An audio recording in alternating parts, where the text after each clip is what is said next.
You're listening to RAWF After Hours on the RAWF Radio Network.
Good evening, everyone. Welcome to RAWF After Hours on the RAWF Radio Network. I am your host, Lord Amadeus. I'm also the president and CEO and owner of RAWF in the game we all know and love as Wrestler Unstoppable. Please welcome my co-host, the lovable luchador himself.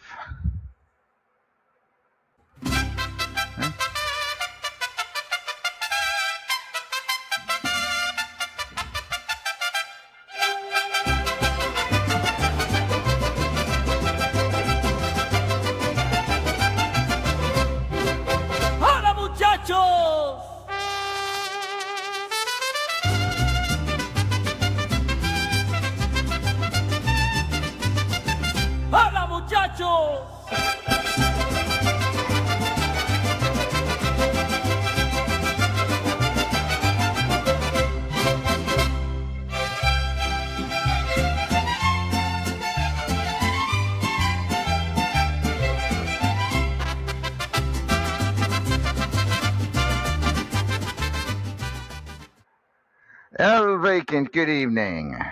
Hola, muchacho. ¿Cómo está, mi amigo? We're good. Live from Albuquerque, New Mexico tonight, just 1 week away from Tropical Aggression down in Mexico City next Sunday night. How are things with you? What was your week like? Pretty quiet week for me actually. I was watching, paying attention to RAWF as usual. Planned my trip out to Albuquerque. Came out a little early actually, just because I like to get acclimated to the height here before I go. Have to do announcing and things like that. So I came out a couple days early. Oh, good. What is the temperature? One of the things I really like about Albuquerque, and maybe it's because I'm from Mexico and we have a proper appreciation, but the silver artisans that are rampant around Albuquerque, some very, very talented. Oh yeah. Yeah. Well, 83 degrees out right now. That's pretty nice, honestly. Yeah, it could be worse. It's not like in the 90s.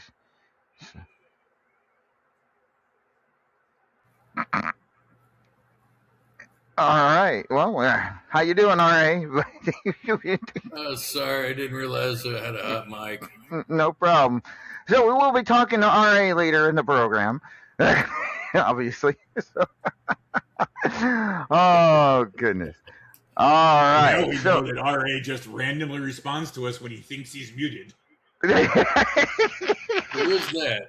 Oh, good Lord. Friend of All mine. right.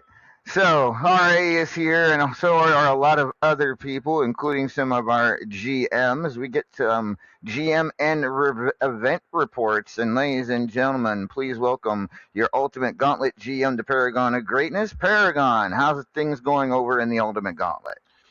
Well, Amadeus, there was a brief hiatus in the Ultimate Gauntlet. Your GM was a little bit busy, but during that time, our last update was that Big Papa had just started an Ultimate Gauntlet run, taking on Hotshot Chaz in a victory, earning his first win in the Ultimate Gauntlet. But that wouldn't be his last win, as Big Papa would go on to face Miss B, winning a second victory. However, that would be the end of Big Papa's run, as Minifee would then defeat Big Papa. And that's right, we had that back-to-back setup right there. Had Miss B beaten Big Papa, we would have had a Miss B Minifee match. That would have been a lot of fun.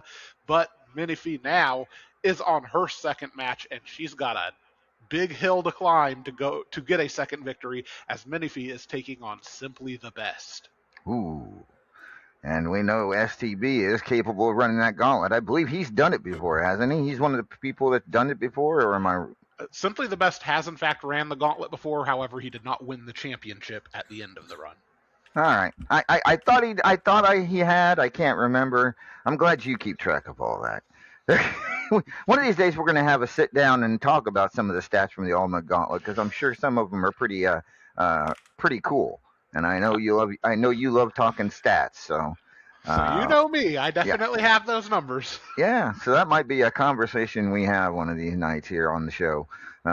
So thank you, Paragon. Appreciate it. Also, I believe the Immortal Griffith has an update from RFC. Griffith? Yes, I do. Yep, just a minor one. The new season has started.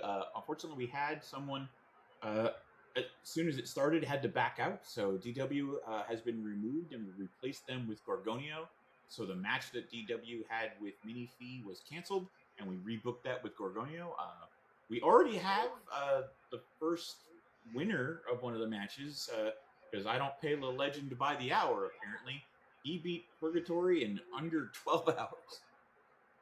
Wow. Holy cow. Damn. All right. Anything else? Anything else to follow up? Nope, that's it. All right. I believe the lovely Maeve O'Hare has an update for us. Maeve? That'll do, Bossman. That'll do. Just wanted to let everyone know that after the unexpectedly extended hiatus, I'm excited to say that next week I will be bringing back This Is the Way. We will pick up where we left off. Excellent. Excellent. Good to hear it. All right. And I've taken a look here at the tag scene. It does look like round 6 went out 3 days ago, so all matches are out. We're just going to have to wait for them all to finish before we can get the final rankings to see who will face Swords and Scimitars at Tropical Aggression for the World Tag Team Championships. But signups are underway for the new season of tags. And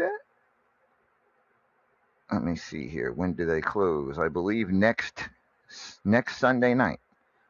So season 6 of 2026 is open for signups. They will close August 30th. So yes, next Sunday night after Tropical Aggression, tag team signups will close. All right. I believe that's all the reports we have. We now switch to talking about rankings and updating everybody on how those are going. And for that, El Vacant, you have the list, sir. I do. Now, due to, well, usual suspects, this is only week 8, even though 11 matches are out there. But as of week 8, which is 8 out of 14 matches, here we go. In 25th place, we have Honey Apples. In 24th place, we have D's. In 23rd place, we have Tigress. Wow, shocker that they're right next to each other. In 22nd place, we have Badass Billy. In 24th place, we have DBT. In 20th place, we have Miss Beautifatal. In 19th place, we have Money Sue. In 18th place, which is shocking because I wouldn't have thought he would have used the mic a ton, is the Perfect German. In 17th place, we have The Villa. In 16th place, we have Diesel Warrior. In 15th place, we have Claymore. In 14th place, we have Luke. Yep, that's right, Luke Cage. In 16th place, we have Killa Neptune. What did I say 16th? I meant 13th. 13th place, we have Killa Neptune. In 12th place, we have Psy. In 11th place, we have Faith Duncarino. Wow. Breaking into the top 10. Steve the Stud Johnson is in 10th place. Good for him. In 9th place, we have, oh, look at that. Clickety clack. It's a hobo attack. That's right. Hobo Ezekiel is in 9th place. In 8th place, we have the extra point winner, Simply the Best. In 7th place, we have Chris Cage. In 6th place, we have the Paragon of Greatness. In 5th place, oh, look at that. You speak up and I have to talk about you. That's right. Seismo, Jason Richter, is in 5th. In 4th place, we've got Teflon Sheik. Oh, joy. In 3rd place, we have Kenta. And kind of odd for this late in the season, more than halfway through the season, tied for 1st place is the legend and the man who's been telling you all he was going to come for 1st, the Immortal Griffin. And it's not often that we have a tie like that in any single region because there's usually a tiebreaker. But in all categories, wins, points, and the scenes and all the like, these two are dead even. So yes, right now 2 people tied at number 1. That being the legend and the Immortal Griffith. Let's bring it up on the screen so you can all see. All right, Bossman, we always like the little weird facts. As of week 8, how many of these people are undefeated? I've got plenty of facts for you on that. How many we have 7 people went 8-0. 7 people, including the top 5 on the list.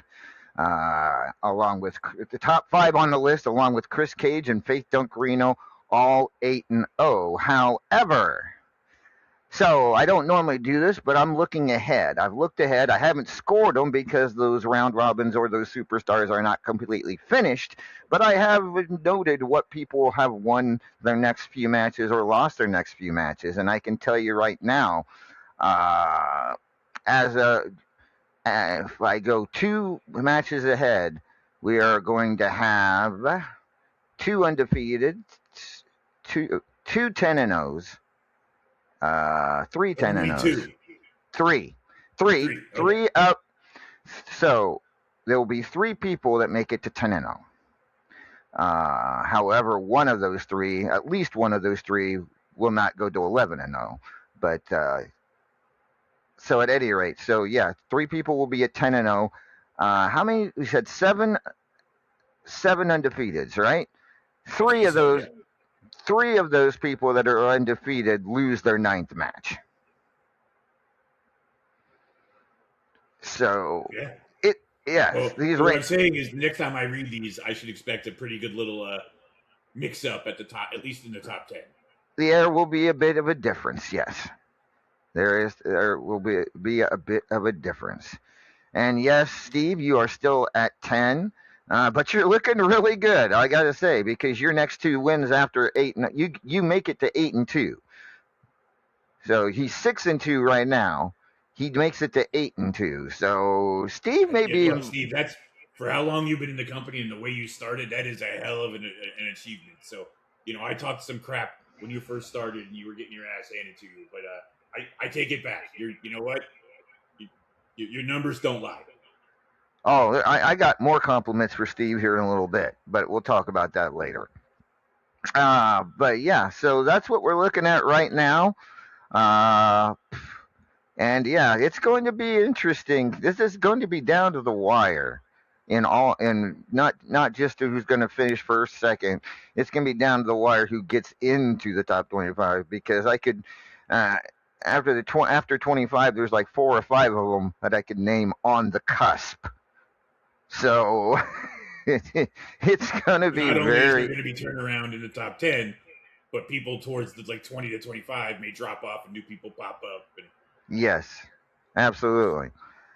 I mean, we see So that a lot towards the end of the season. At the lower end, we see that a lot. yep, absolutely, we do. We do absolutely do, and yeah, some names in there going to be moving around as the weeks. Next week should be a really interesting read.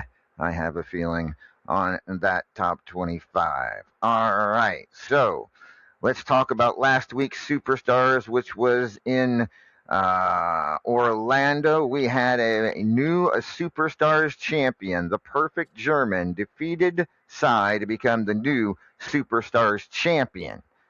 And then he did something I was not expecting. He accepted the challenge of a certain immortal one. So tomorrow, here live in Albuquerque, the pit in Albuquerque, your main event, and it's going to be a good one for the Superstars Championship.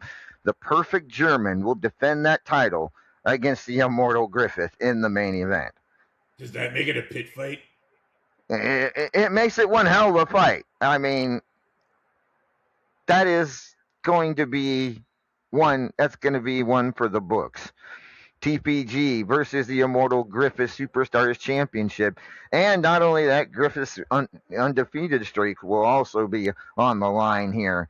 So he either has to win that Superstars Championship, or he gets a L in the column for the first time in this rankings period.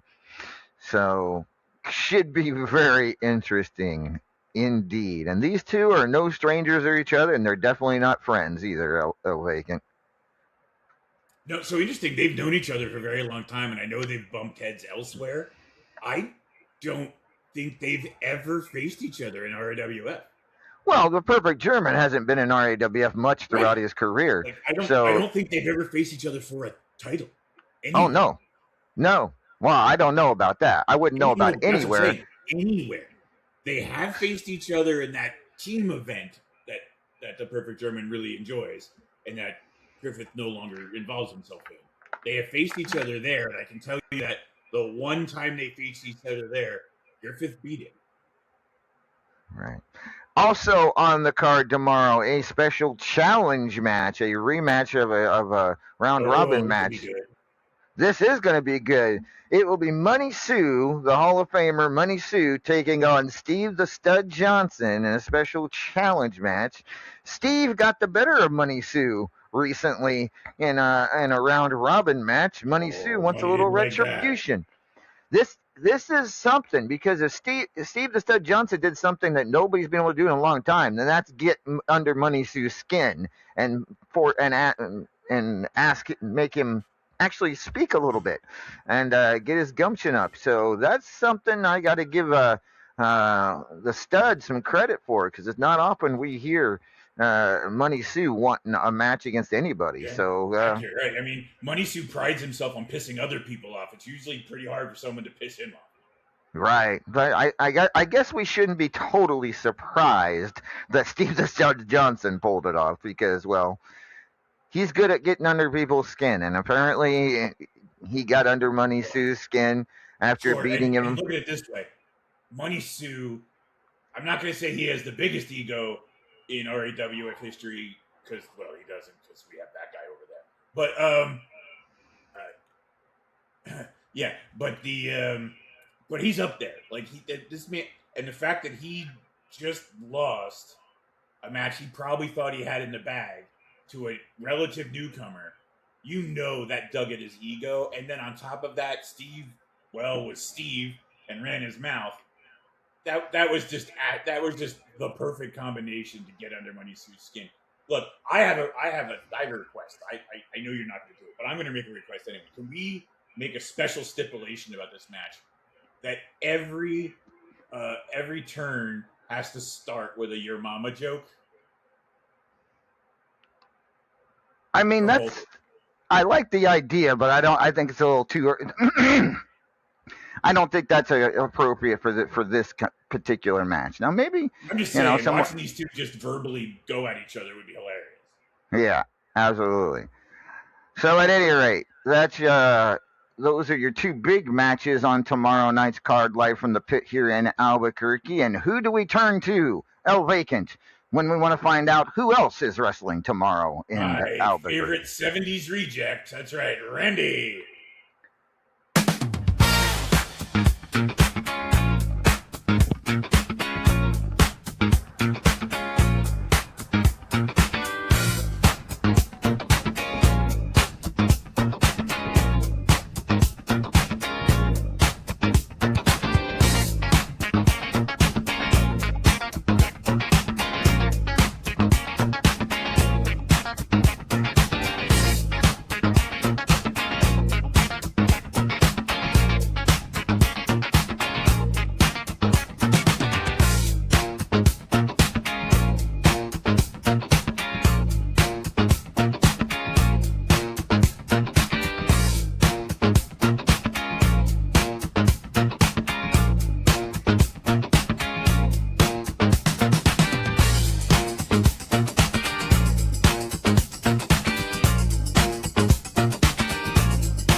Ladies and gentlemen, Randolph Mortimer Draw is here. Yeah, I'm here, boss. What's your problem? I got me a Luke Cage problem. Didn't you? You were there. You saw what happened. Yeah. What was up with that? He's trying to tell me I did this shit on purpose. He had to face D's a couple of times, and he's all bent out of shape and shit. And I don't know what. It tried to show him the algorithm that I use, and he was like, didn't even. And now he wants to beat my ass, and I ain't up for that. You know what I'm saying?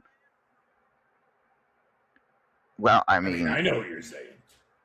So, but and he says He says I've been holding back or whatnot. I don't know what the hell he's talking about, but he pissed me off, boss. He pissed me off, and God damn it, I want a match with him.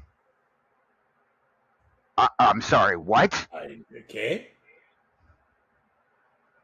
You heard me. I want a match. I want a match with him. I want permission to make a match with Luke Cage at Tropical Aggression. Randy, you're like 5'7", $130 soaking wet. I get that. I get that. But you don't understand. I wanted permission to make the kind of match I want to make, boss. Against Luke Cage, Tropical Aggression. Give me the go ahead. Randy, I don't want to sign your death warrant. Come on, boss. Come on. Let me do this. All right. Your funeral. Cool. I didn't say I was going to fight him by myself. He did say the match I want to make. He's very clear. So what are you proposing, Randy? I need me a tag team partner. Handicap match against Luke Cage. I'm going to go find me a tag team partner somewhere. So you want a tag team partner to go 2-on-1 against Luke Cage at Tropical Aggression.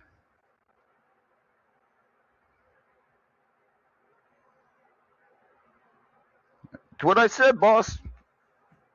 And you Sizemo, you stay out. He got in my face. All right. If you find yourself a tag team partner, you can do this. All right. Anyways, what? Oh yeah, you want me to just read off? I ought to put him up against D's again, but I didn't. And I made sure. But anyways, here we. Yeah, at any rate, here we go. Here's your undercard for tomorrow's superstars. Got Iceman Jared taking on Faith Dunkerino. Knox Boogie taking on Redneck Avenger. Olivia McInnes takes on Joey A. Extreme Enigma to take on Io Del Segador. Marquis de Sade takes on Hotshot Chaz. Dark Warrior takes on Rick Nelson. Toxic Megatron Avenger takes on Mancunian Maniac. Sean Hitman Hurd takes on Roger the Pirate. Destroyer takes on the Paragon of Greatness. Psycho Girl takes on Killin' El Lobo. Lincoln Hunt takes on Killin' Neptune. The Razor takes on Cassie Joe. Dr. Kent takes on Lee Legend. Magnificent Michael takes on Sophia McFadden. The Minion takes on Honey Apples. Caden Steele takes on Diesel Warrior. Miss B takes on D's. Papa Shaker takes on Joe Boo.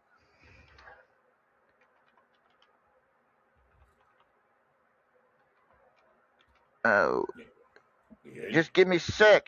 I had to make an adjustment. All right. Lars Hellstrom takes on Evan Deadly. Hero Del Napolitano takes on Maeve O'Hare.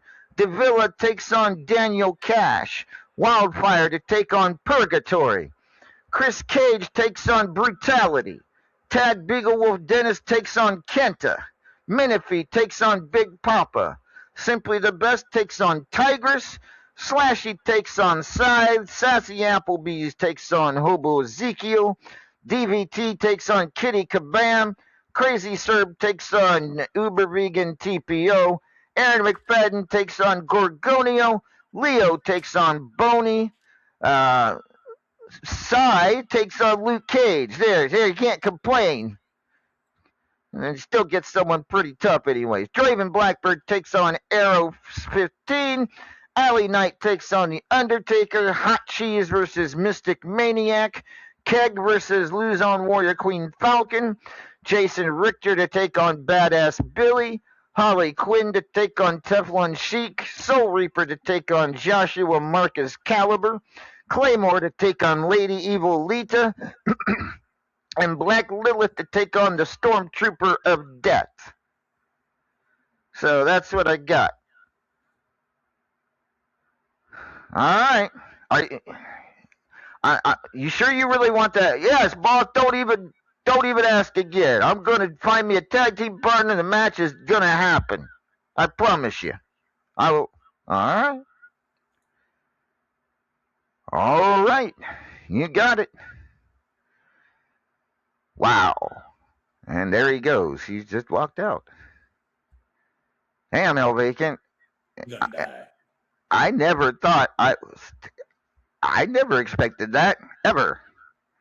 All right, so apparently we will have a handicap match. Luke Cage taking on Randy Mortimer Draw and a tag team partner to be announced at Tropical Aggression. Let's see what else we have going at Tropical Aggression. First of all, we've got the Tropical Aggression Fiesta. To get into the Tropical Aggression Fiesta, you have to go into the Tropical Aggression Sports Talk scene, and you have to predict who will win the main event. So far, over at least a dozen, if not more, people have made their predictions for the main event and will be included in the Tropical Aggression Fiesta match. And there will be a few million coins on the line in the Tropical Aggression Fiesta. We've got. What's that, El Vacant? Someone should link it in the chat. Yes, I suppose they should.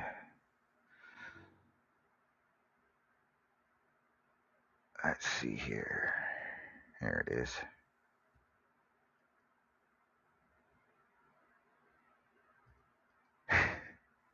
Sorry, I got it. I got it. Unless Maeve beats me to it, but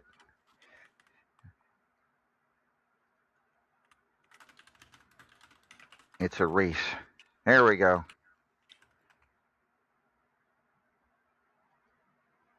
All right, so first matchup at Tropical Aggression that we know of, the cage match between Soul Reaper and Roger the Pirate. Roger, of course, helped in freeing Winter from the clutches of Soul Reaper, and there was also some more background story to that as well.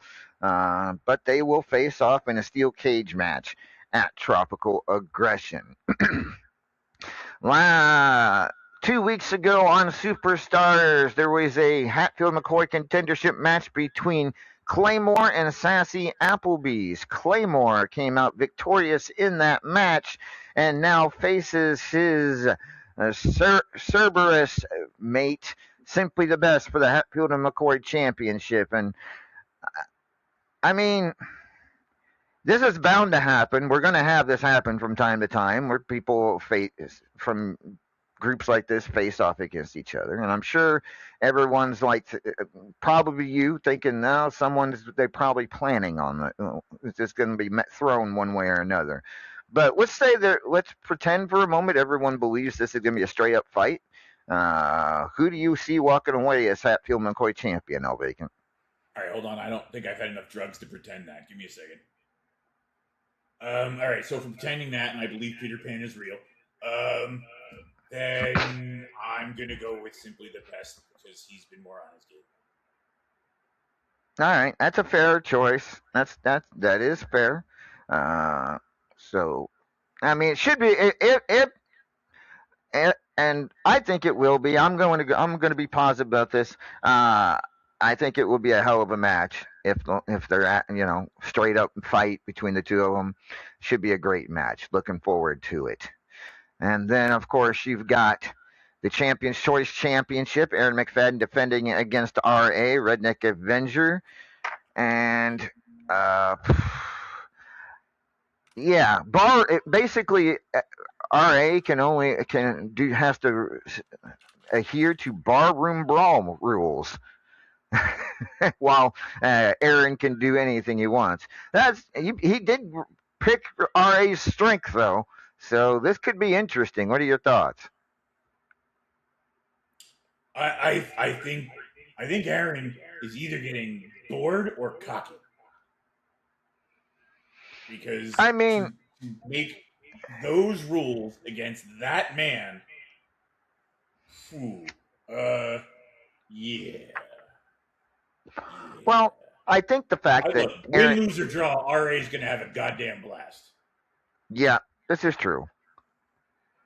I don't know that he does RA, but I don't think it matters because I believe he thinks that defense will win. That having defense, being able to use defense, will see him through. But it's hard to say. We'll see. We will find out. It's a bit of an advantage, sure, but it's not impossible.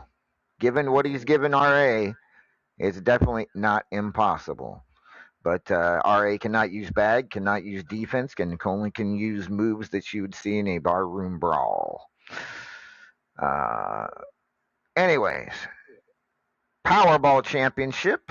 Paragon of Greatness will defend against Badass Billy. I think we both lean towards Paragon on this one, don't you?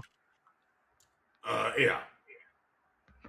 Yeah, I don't see Billy upsetting Paragon for that Powerball Championship at Tropical Aggression. A really good one for the Estrogen title, a rematch from Philadelphia Freedom. Destroyer taking on Faith Dunkerino. And, of course, they are sisters-in-law. And so... they know each other quite well. Should be another great match between these two. Do you think the result will end the same or different from Philadelphia Freedom? Lace. Quit staring at the lace. What? I'm sorry, you were speaking. What?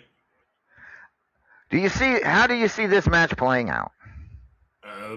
With nudity, hopefully.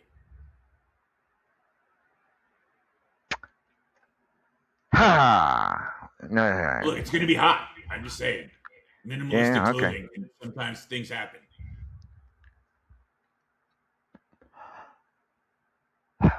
Anyways, next up for the men's championship, Blake Bradley defends against Big Papa. Thoughts? Oh, sorry, I was still thinking about the lace. So, interestingly, last time we talked about this, one of the things I said is that I think it really kind of depends on what's going on with Blake, because he feels like he's 1 foot out the door. And if he is, then I don't see him winning his matches because in RAWF you have to be pretty determined, right? Mm-hmm. But apparently he heard what I had to say, and some others have been saying similar things, and that seems to have lit a fire in him because boy was he unhappy.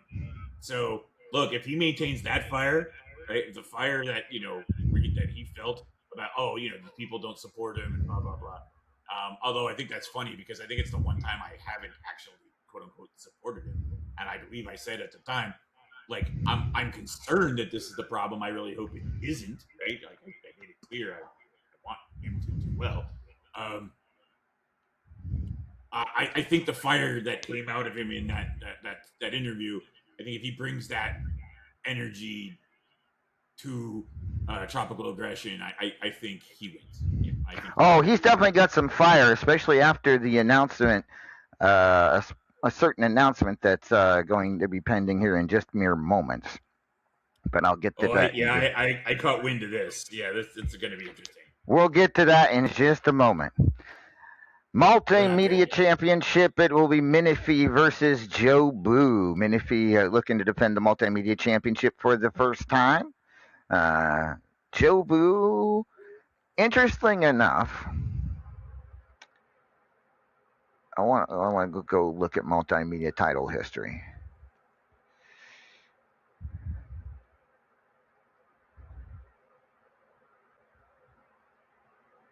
Yeah.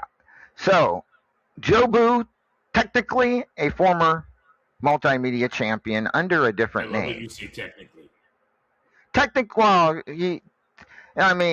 Technically he is because he won the multimedia championship under a different name, under his alias, when he was going as Karate Bunny for a time.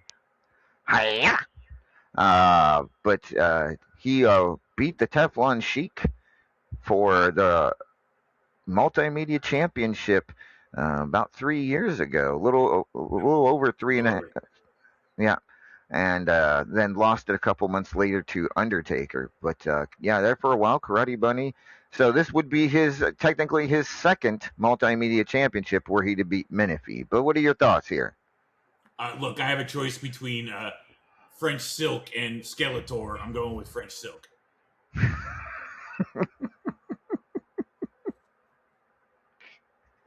All right, fair enough.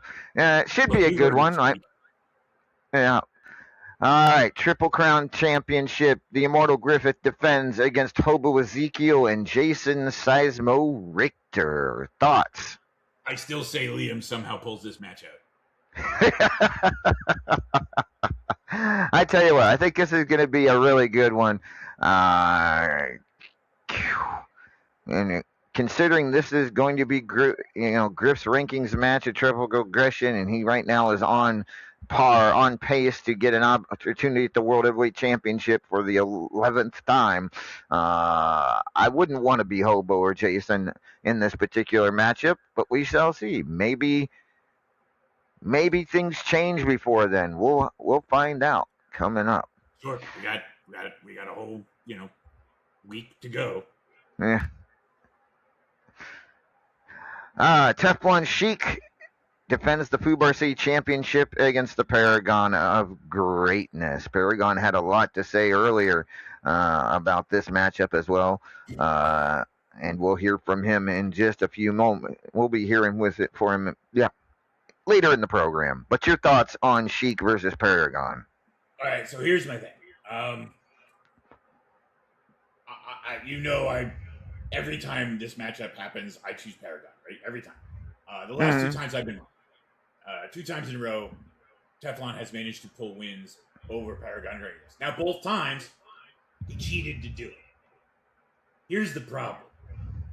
There is no cheating in this match. Everything is legal. And Teflon is willing to pull the most underhanded shit when there are rules.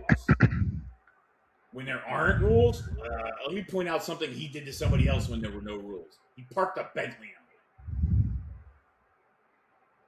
it.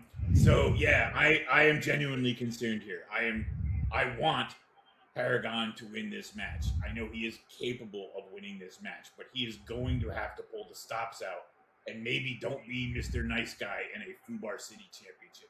He needs to beat Chef Teflon at Teflon's own game.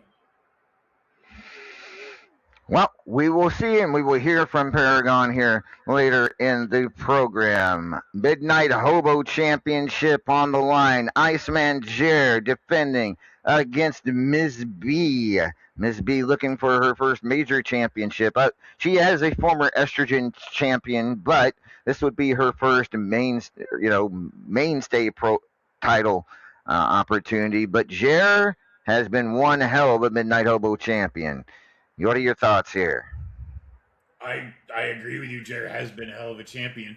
My question is, what happens when Jer steps into the ring with someone like Miss B, and then he has to try to get his jaw off the ground before he has to fight? Will he be distracted by certain things? And how does he compete against someone like Miss B? Here's the thing: Miss B is no slouch at all. There's a reason she has this match. There's a reason she consistently does well in RAWF. I think this is a match to watch. I think it's going to be a very good match. I would say slight advantage to Jer, partly because he's going in with the title. But I need slight. Yeah, I think it. But if Miss B wins it, it'll be the biggest win of her career, and kind of rooting for her here. I would love to see her win the Midnight Hobo Championship, certainly.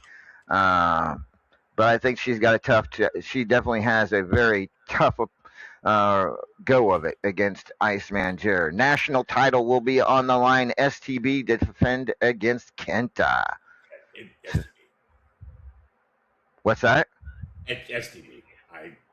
What'd I say? I learned a long time ago when it comes to the national champion, I do not root against STB. It doesn't work. Well, we'll see. We will find out. Should be point this out too. It wouldn't be the first. I called against STB for something like 8 months in a row, and he won every single one of the matches. The first time I called against him, or like for him to win, he lost. Just so to point that out. So you're choosing STB because you want him to lose to Kenta. Is that what I'm hearing? If I say that out loud, it won't work. I'm saying STB wins this match. That is all I am saying. Okay. All right. Well, Kenta has shocked us before, and I'm sure he could do it again. We find out at Tropical Aggression. This one's going to be a good one. The Platinum Dragon Championship, Chris Cage and Lead Legend. Right now, Lead Legend on a tear. Both of them, really. As far as their records go here in the current rankings period, this one could be for a lot more than just the Platinum Dragon Championship when it's all said and done. Who do you like here? Look, this match, of all the matches at the pay-per-view, this match may actually have the most repercussions on the current standings. Like, it could literally change the landscape for what comes after. Either way, with either person winning. So that makes the match important and interesting to watch on its own. Then you have the fact that the Legend has shown that he has a disregard for the rules. He has shown that, and what does he say when he gets brought up? Deal with it, I believe is what he says. And on top of that, he's been extremely cocky and has said some pretty inflammatory things to the current champion. And there's a certain irony to it, because if you remember, when Chris first started really feeling his oats coming up the ranks in RAWF, a lot of the things the Legends are saying now about Chris is the stuff Chris was saying about other people. Because Chris came up saying it's time for someone new, it's time to take down the established people, it's time to do this. But now Chris is those people. He likes to say it himself. He's those people. So, and the Legend is saying the same thing. It's time to push them aside and take that place. And the juxtaposition of that to me is a big part of this match. I think the Legend has actually pissed Chris off, which we don't see very often. I'm very interested to see how that affects him in the Does he get angry and make, lose control and give the legend an advantage? Or does it just mean he hits harder and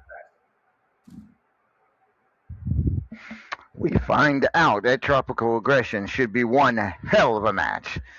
And so I have two big announcements regarding the main event of Tropical Aggression. One was a challenge, I believe, by Blake Bradley to the Teflon Sheik that it be a Falls Count Anywhere match. The Sheik agreed to that stipulation, so the main event will be Falls Count Anywhere, and it will have a special guest referee because there's a lot on the line here. Vacant. It's basically title versus career. I mean, when have we seen that? This match needed something very special added to it, and so it does. A special guest referee, Destroyer, will be the special guest referee of the World Heavyweight Championship, the Falls Count Anywhere match, and and she has no love. She has no love for either of these men. No, that is an understatement. That is, she has no love for either of these men. As a matter of fact, it was found out that she attacked Blake Bradley after he won the World Heavyweight Championship last year at Philadelphia Freedom. So, but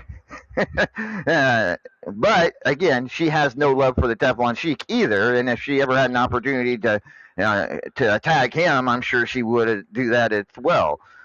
So yeah, I thought this was and considering that Destroyer really had, I'm paying Destroyer a lot of money. Vacant. I just want to be clear.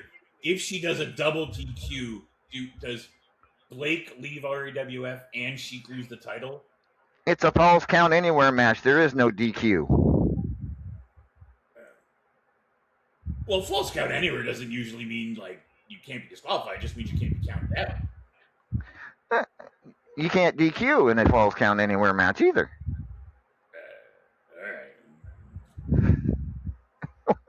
All right. I mean, if you can go in the back, in a Falls Count Anywhere, that means you can fight to the back and use weapons and whatnot. If you can't get disqualified for that, am I right? I guess. Yeah. I'm right. I'm just trying to figure out a way that everybody wins by both of them. At any rate, I figured this would add a little spice to this main event. Throwing Destroyer in there, and because I'm paying her so much money, she can do double duty as a referee and a wrestler at Tropical Aggression. Oh, I'm sure she's loving you right now. Well, anyways, so that is the main event, and of course, Blake, as you could expect, Blake Bradley was not impressed with this decision. Let's take a listen to what Blake Bradley's reaction was to this announcement. No disguise, no hollow grace. Every star still owns its place. I don't run, I don't forgive. I live for the edge, I was born to resist. They try to cage me, break me clean, but fire can be held in chains unseen. And when I walk, you feel the weight of a name that broken love to hate. I was built for war, can't break me down. Say my name, Blake Bradley loud. You can't silence what's Nah, wait. Cut the music. Cut it. I ain't got time for that shit. I was kind of curious. Like, why would Amadeus make Destroyer the special guest referee for my Falls Count Anywhere RAWF World Heavyweight Championship match against the Teflon Sheik at Tropical Aggression? Why? Why would he do that? Did the Penguin make him do it? But then I remembered Sheik's little sit down with Habibi. And at the end of that little fucking tea party, Sheik picks up his phone and he calls Amadeus. And then, when you fucking know it, Amadeus calls Destroyer. And now I'm supposed to believe this is just a fucking coincidence, right? Really? Is that what I'm supposed to believe? You know, stop me if you've heard this one before, but a little over a year ago, I was jumped in a fucking parking lot after Philadelphia Freedom. After winning the RAWF World Heavyweight Championship, I was jumped by 3 fucking cowards, and I was put in the fucking hospital with no fucking memory of my championship victory. And I blame the man that I'm facing at Tropical Aggression. I blame Teflon Sheik. Then Destroyer claim responsibility for the shit. And now, all of a sudden, she's the special guest referee for my match? Motherfuck.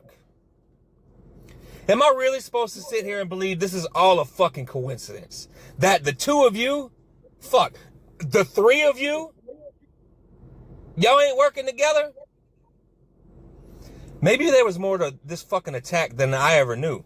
Maybe I wasn't completely fucking wrong when I looked at Sheik and thought he had something to do with it. Maybe there was a reason his name was the first one to fucking come to mind.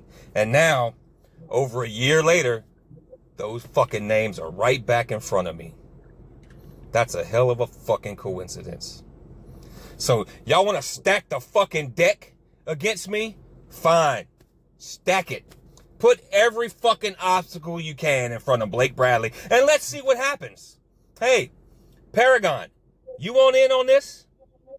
Griff, what about you?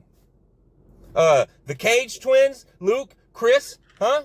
Steve, what about the 80-30-26 guy? You want some of this? You want some of this shit? Come on. Richter, how about you? You hate you some Blake Bradley. You want some too? Joshua, Marcus, Caliber, what about you? You want in on this? Hell, I might as well just run a fucking gauntlet before I ever get to Sheik. Oh, wait, I take that back. I don't want to give Amadeus any more fucking ideas. What the fuck do y'all think y'all are trying to accomplish? Do y'all think y'all can keep throwing shit in my path until eventually y'all get the ending y'all want? You think you can keep moving pieces around Blake Bradley and I won't have a choice in this shit? That I won't have a choice how this ends? Wait, you know what? You know what? Fuck it, it doesn't matter. I've seen the fates intervene in my career more times than I can count. I've watched things happen that completely changed my trajectory, changed where I'm headed, changed the whole fucking story I was writing. And every fucking time I just had to deal with it. So it doesn't matter what y'all think y'all are doing, or what y'all think y'all figured out. It doesn't matter how many obstacles y'all put in front of me. The fates have had their fucking turn. And now they can fuck right off. Because this is my story. My fucking story. I'm the one holding the pen. I'm the one that's going to decide how it ends. And I'm going to finish it exactly how I fucking see fit. I was built for war, I don't retreat. I burn the ground beneath my feet. They drew blood, I gave them fire. Now I rise through razor wire. I was built for war, I don't forgive. This is vengeance, this is how I live. Not your mother, not your crown. Say it again, look at me now. Look at me now. Look at me now.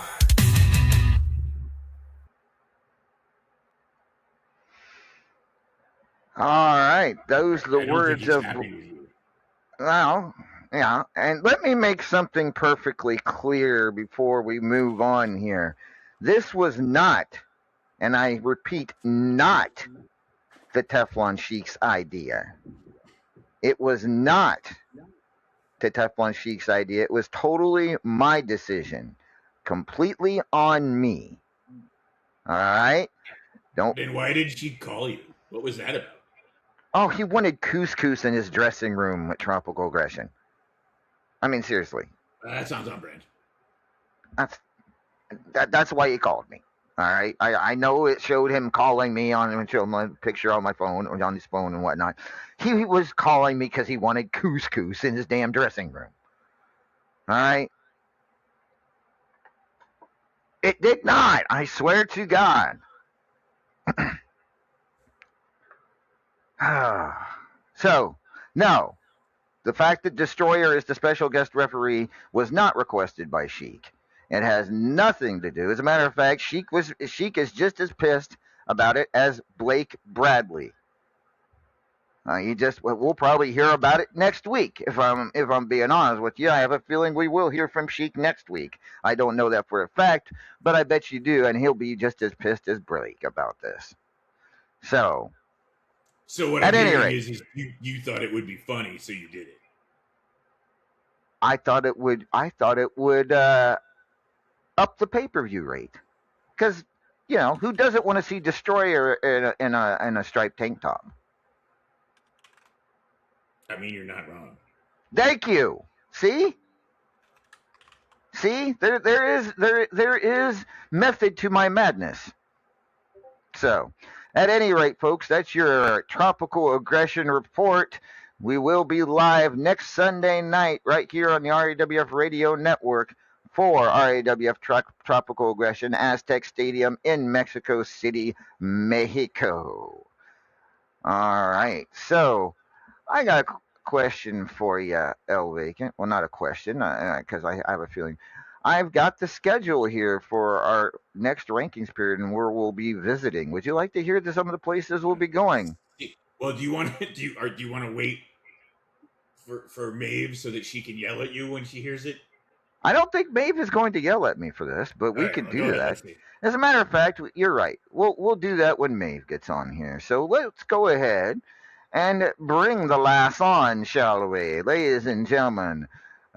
She had an open challenge for tropical aggression, and rumor has it she has made her decision on who she wants to face out of the people that went in and volunteered for the job of facing her at tropical aggression. Ladies and gentlemen, please welcome. I was told I couldn't volunteer.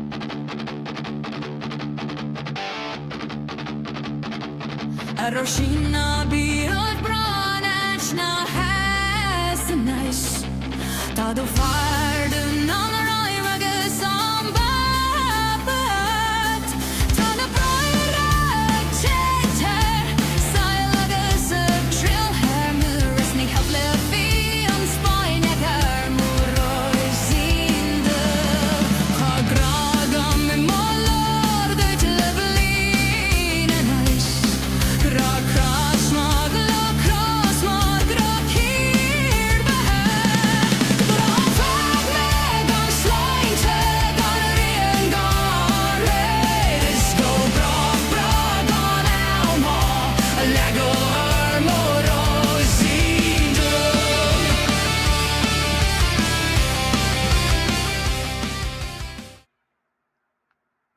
Ladies and gentlemen, she is the first class lass. She is the Irish firecracker. She is Maeve O'Hare. Good evening, Maeve. Irish what now? I was just riffing. Right. So how you keeping, boss man? I'm keeping. How are you keeping? Have you made a decision? I have, but now I'm curious as to what I'm going to be angry about. Weather. Well, I have the list of cities we'll be visiting between tropical aggression and graveyard smash. Go on. Well, I want to hear. No, you first. I don't know where we're going to be. How am I supposed to tell you? You know what I mean. Who have you chosen? The open challenge. Well, as you no doubt saw, I had a whole bevy of folks to choose from. Some very interesting names. Let's take a look at the list. As a matter of fact, we can go through the whole list if you like. We've got Hotshot Chaz. Not a surprise. Chaz loves a good, Sasha Camaro, which just that were the one that really shocked me. That shocked the shit out of me. My personal favorite. That's your personal favorite? Right, that's the one I think should happen. Oh, is that right? That's your vote? I think a lot of people. I think even Chaz voted for that one after he saw that. But at any rate, who else did we have in the list? We had Uber Vegan TPO. We had Magnificent Michael. And who am I missing? I'm sure there was a couple Sibel. others. Sibel. Was that it? Those were I had some other folks chirp in, but they didn't specifically say that they wanted to challenge, so I didn't consider them. Like Dev said something, Ali said something, but they didn't express that they were actually interested in being considered, so I didn't. So it were those 5, and as you hinted, I have come to a decision. I'd like to face all of them. I'm sorry, what? Okay. I'd like to face all of them. All of them. All 5 of them. Uh-huh. You're going to fight 5 people in one night in a bikini. I believe that's what I just said. So let me get this straight. I'm going to have 5 matches with Maeve O'Hare in a bikini in one night. Or you could have one big match. What do you mean? Put us all in a match, so all 6 of us are in the same match. How does that work? Well, you have 1 and you have 5 and you add them together and you get 6. Wait a minute. 6 people? You know what we haven't had in a while? A maths lesson, apparently. An elimination chamber. You want to do an elimination chamber with all of us in our bathing suits? Oh, Vacant, this is where you pipe in that that's what you want to see. Oh, I'm sorry. I was already picturing it. Can we kick Uber Vegan out and replace him with Psy? Sibel's already in there. Psy's already in there. Oh, with Destroyer? Destroyer didn't show any interest in Messina. I think she's got plenty. That's fine. My request stands. So what do you think? Elimination chamber. A bikini elimination chamber. Are we gonna have sand on the mat? Yes. It'll be set up. Yes. So you're going to set up an elimination chamber on the beach. Indeed. Why the feck not? There you go. Look, you heard it here. There's 2 redheads in there. Actually, if I'm doing the math right, there's 3 redheads in there. You should probably put a shaded roof on top of the cage, though. Well, it's going to be at night, ain't so? Yeah. Well, I mean, the problem is these pay-per-views often start before the sun's down. I don't care where it is on the card. My match has to start after sundown, or I'll spontaneously combust. However, I can't count an elimination chamber as a rankings match, but we might be able to come up with something for the prize for the elimination chamber. Well, we'll figure something out. At any rate, I turn crimson and my freckles connect. That's all that happens when I try to tan. I don't even bother. Vacant will combust. Yeah. He probably will. He's already starting to. He's picturing it right now, and it'll have nothing to do with the weather. But not combust. So you in then, Maeve? Why not? It were my idea to face all 5 of them. So sure, if you want to slap us in an elimination chamber for some god awful reason, why not? Well, you said you wanted to face all of them. I mean, I did. I weren't picturing it in an elimination chamber, but I mean, it is what it is. I mean, there you go. We will have that match, elimination chamber, the first time in years here at Tropical Aggression coming up. I did have a suggestion that Vacant can help with. Apparently, so does Destroyer. I saw Destroyer's suggestion and I choose to ignore it. No, what I were going to say is I had some help in going over my options, and my assistant advised me that if I had Magnificent Michael as part of this match, we ought to have hydration stations. So is that something that maybe you could settle, like Agua Fresca or something vacant? We could probably work something out. Yeah. Oh wait, it's gonna be a cage. I could hang like. Are you gonna put hamster bottles bottles up? Yeah. Wait. No, you knew Maeve was what? Destroyer? I'm very curious how you were going to finish that sentence. Don't you smirk at me. At any rate, we will figure something out for that elimination chamber, but should be a lot of fun. Although everybody in the elimination chamber will still get a rankings match of some sort or weird. So, good luck. We'll find. I will come up with something. Mm-hmm. On a completely unrelated note, other than I saw Laddiebuck Luke mention in titles, and it got me to thinking, and I feel like I knew this once upon a time, but you know how it is, one thing pushes out another. There's a specific reason why the women's title in this company is called the estrogen title and not the women's title, ain't so? Yes. Can you remind me what that is? Well, we used to have a Divas title here in W. I'm familiar with the Memorial Divas title. I've seen Right. it on the wall. Why did I name it estrogen rather than women's? Is that what you're asking? Yeah, that was my question as to why it's not just men's and women's. I just thought estrogen sounded better. Yeah, there's really no story other than Okay. I for some reason I were convinced that like the first person to hold it called it that or some such. I don't know why I was thinking that. All right, I were just curious. It had come up in a conversation I had with someone else before the show, and I was like, I'm pretty sure there's a reason why, but apparently there's not. Other than Bossman thought it sounded well, so there we go. Yep. I mean, testosterone title is a bit of a mouthful. Mm-hmm.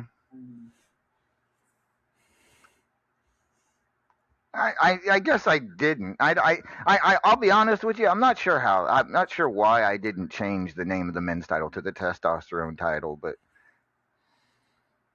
it is what it is. Yeah, that's true. Destroyer, I'm not going to comment on that. I don't need to know these things. At any rate, so yeah. Was that your only question? That's my only question about that. I could ask you a baker's dozen of questions if you're stretched for material, but I know we got a whole slew of folks waiting. We do. So would you like to know the cities we'll be in between Tropical? Yeah, let's go ahead and get it out of the way, and we'll see how angry I get.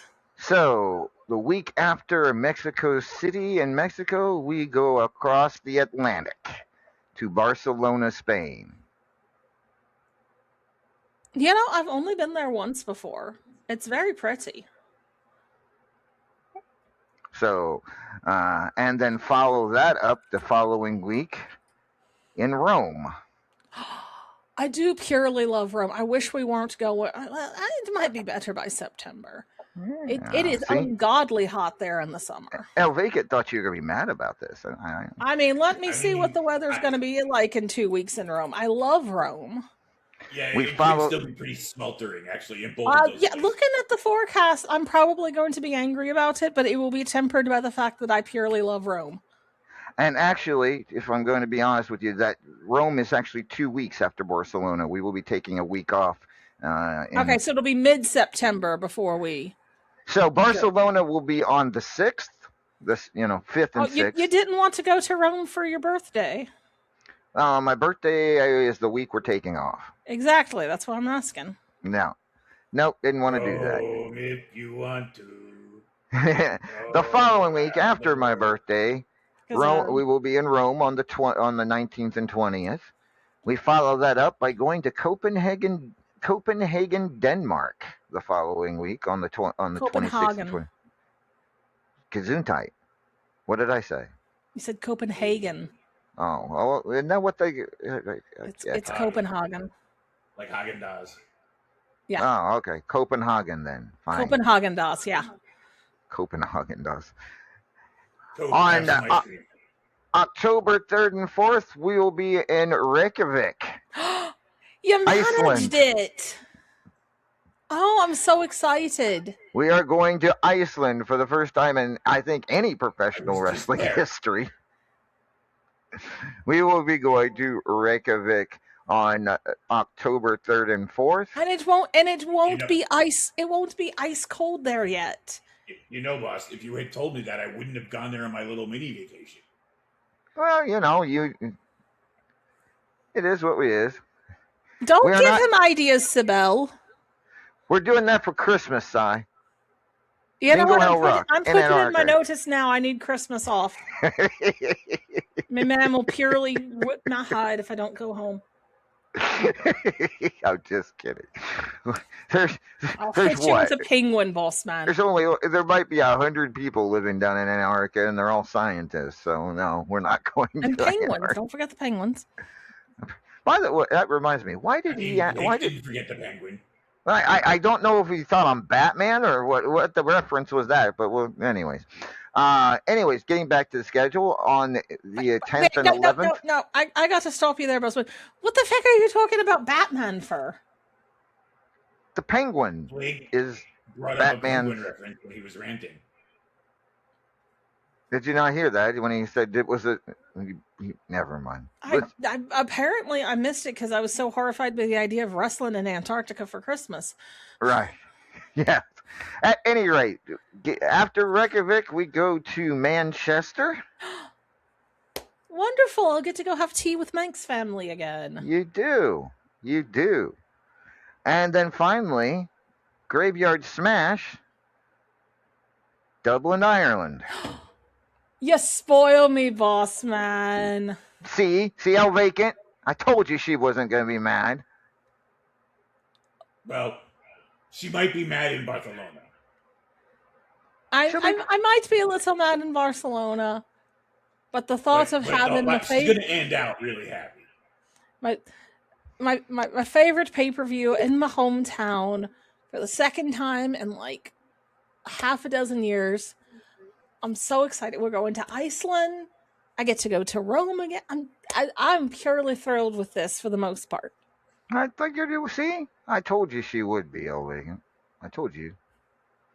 So at any rate, that is our schedule for Tropical Aggression through Graveyard Smash. It'll be all out of the country. We will be over across the Atlantic for the entire month of September and October. So should be a lot of fun.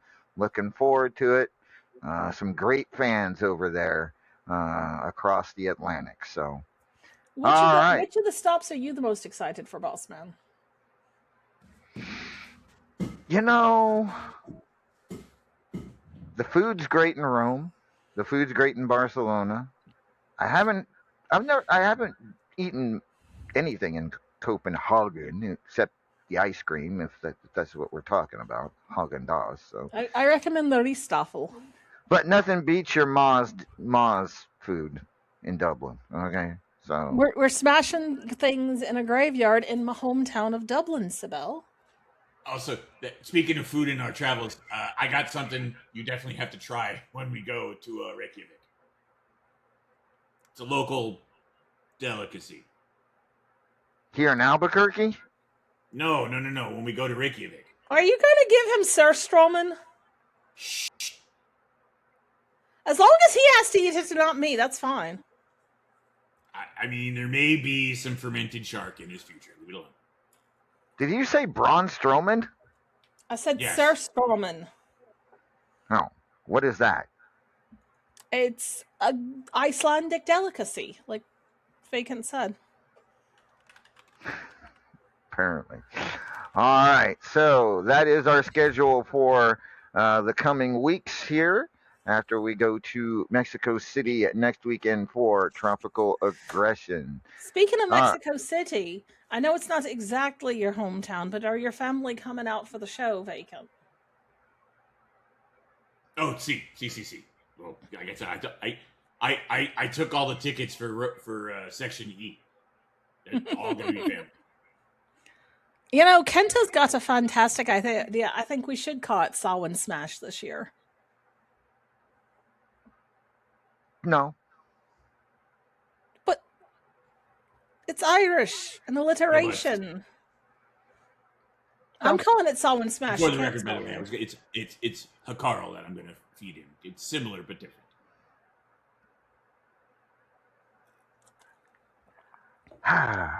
Maeve, you have a good evening, lass. Thank you for joining us. I hope Well, you. looks like that's my cue to go, folks. And What's your hurry, Maeve? Here's your hat. I'll give you good evening. Good night, then. Good night, Vacant. Oh goodness. Anyways, it's gonna be a fun time, tropical aggression and beyond. But we're gonna take a quick song break, ladies and gentlemen. Brand new song debuting tonight. If you were here last week, you heard the debut of Fail Fairy. Well, tonight we top that a little bit, I think. We'll be right back. This is RAWF After Hours on the RAWF Radio Network.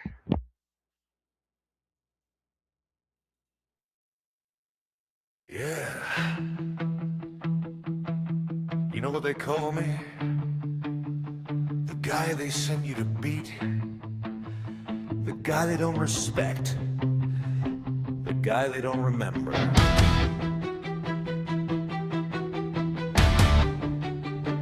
The block jobber.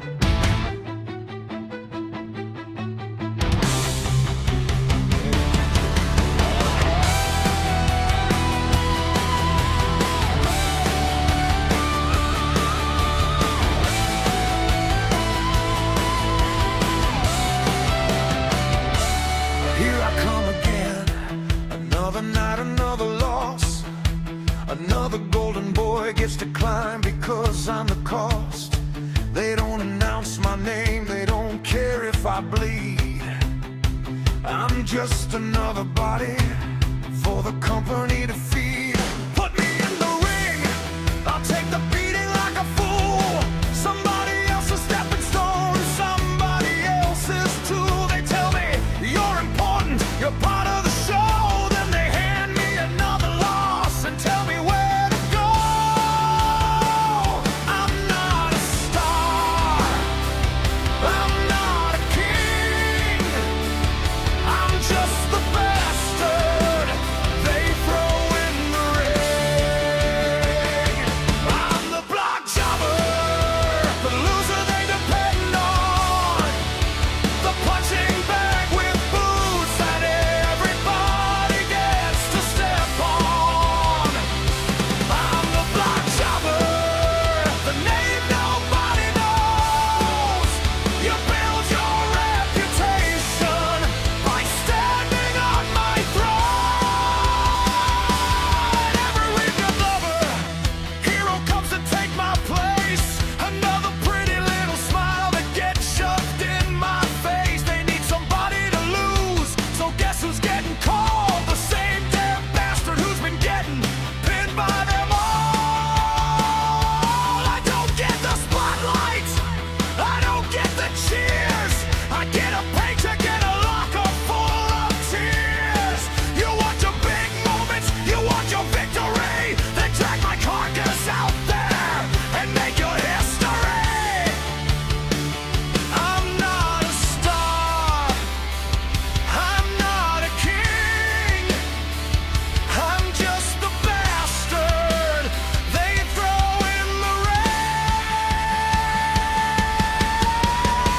I'm the block jobber, the loser they depend on, the punching bag with boots that everybody gets to step on. I'm the block jobber, the name nobody knows. You build your reputation by standing on my throne. Oh, you think you're special? You think you're tough? You beat the block jobber. Congratulations, that's enough. Another cheap victory, another manufactured star. Another kid gets famous while I rob where the losers are. funny part. You need me. Every damn one of you needs me.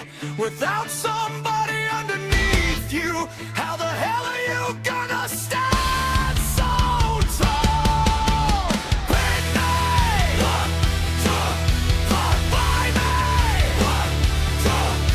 forget me. Tomorrow night they'll need me again.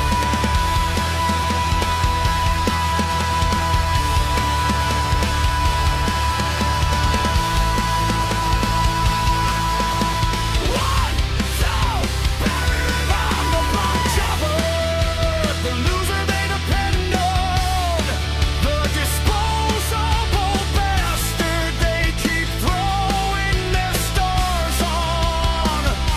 I'm the block jobber, the bottom of the food chain. Everybody climbs the ladder while I'm drowning in the rain. I'm the block jobber, and yeah, I know my role. You can take your damn victory, but you can't take my soul. So ring the bell, write the finish, raise their hand. Another superstar made, another loser buried, another night. I'm the block jobber,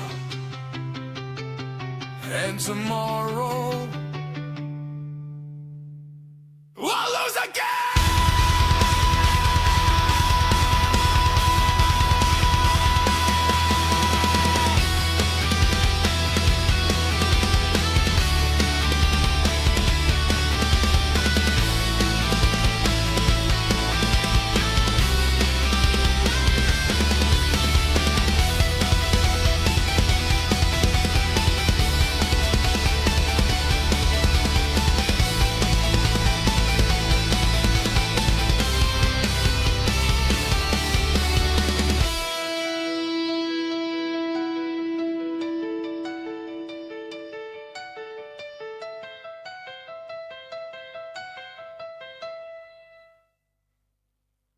For decades, they lived beyond the reach of anyone who might have known they were there.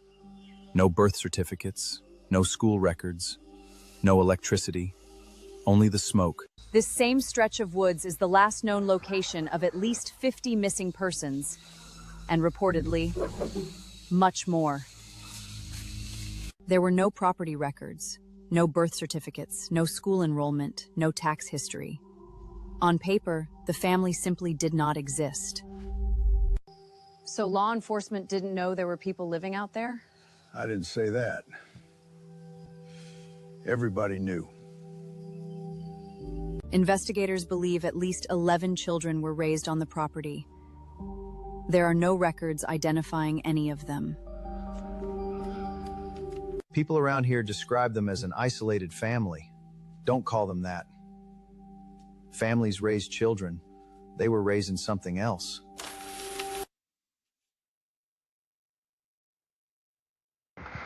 We're back. This is RAW After Hours on the RAWF Radio Network. How'd you like that song, Awaken? It was. I mean, I'm trying to decide which person it's about. There's actually quite a few. There's quite a few, I think. Yeah. I mean, that covers quite a few people, don't you think? Yeah. Yeah, I'm just saying. Did you like the drums in Block Job? I did. They were very good. Why? Thank you. Wait, you picked up your sticks? My whole band came back together for one song. Wait, that would... No. Ladies and gentlemen, what you just heard was Industrial Vomit.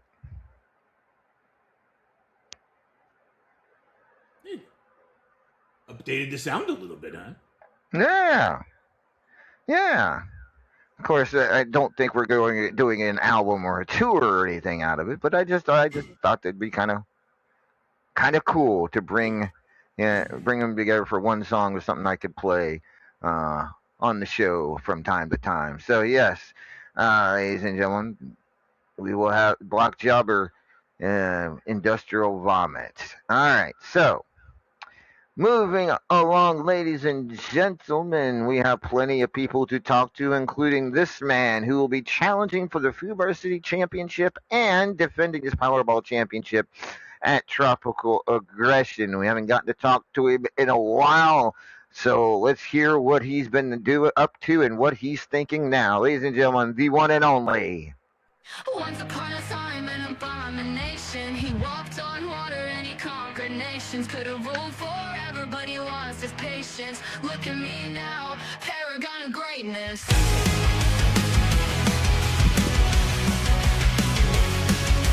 First of the fallen and last of the old gods. No use fighting because you can't beat those cold odds. Beginning of time and the end of days. Civilizations crumble under his gaze. Alpha and Omega, the wrath of the God King. Paragon of greatness, about to pin you in that ring. Once upon a time, an abomination. He walked on water and he conquered nations. Could have ruled forever, but he lost his patience.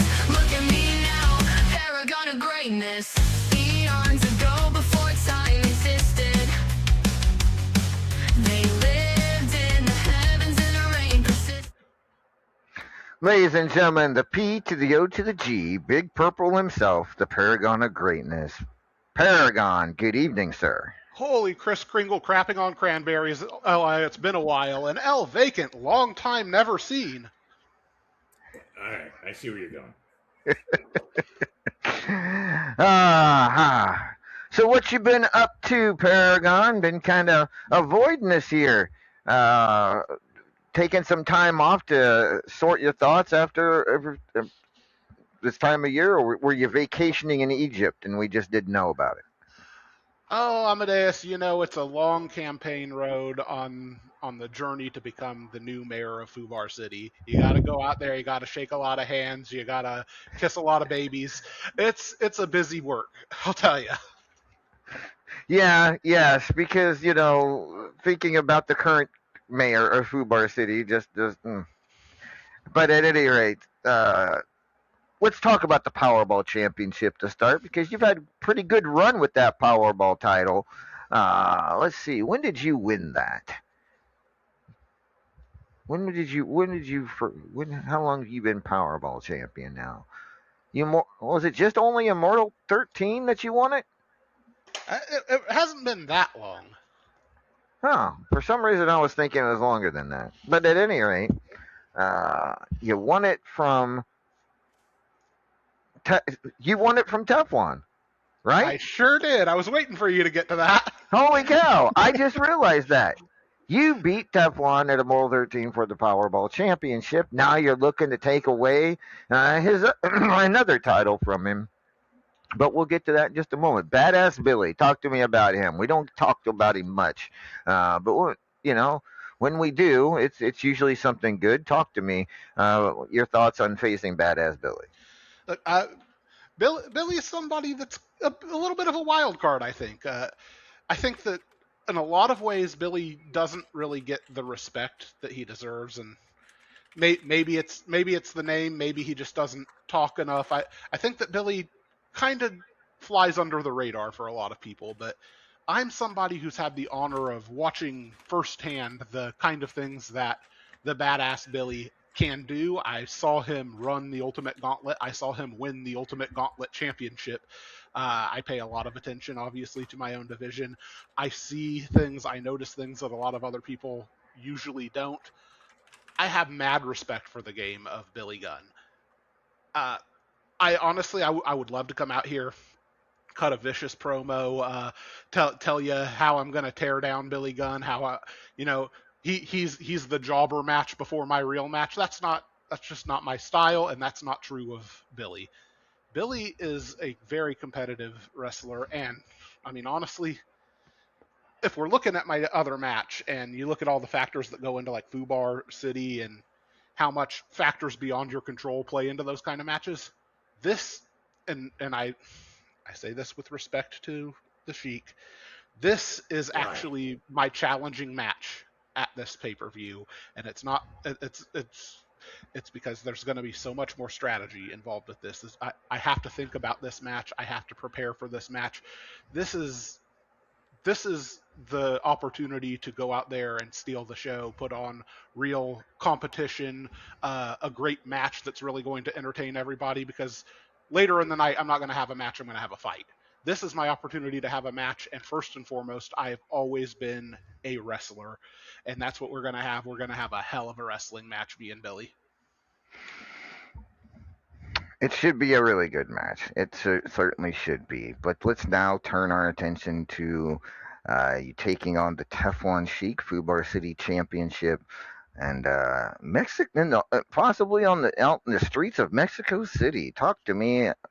This is what you faced him at Immortal. You faced him at twice.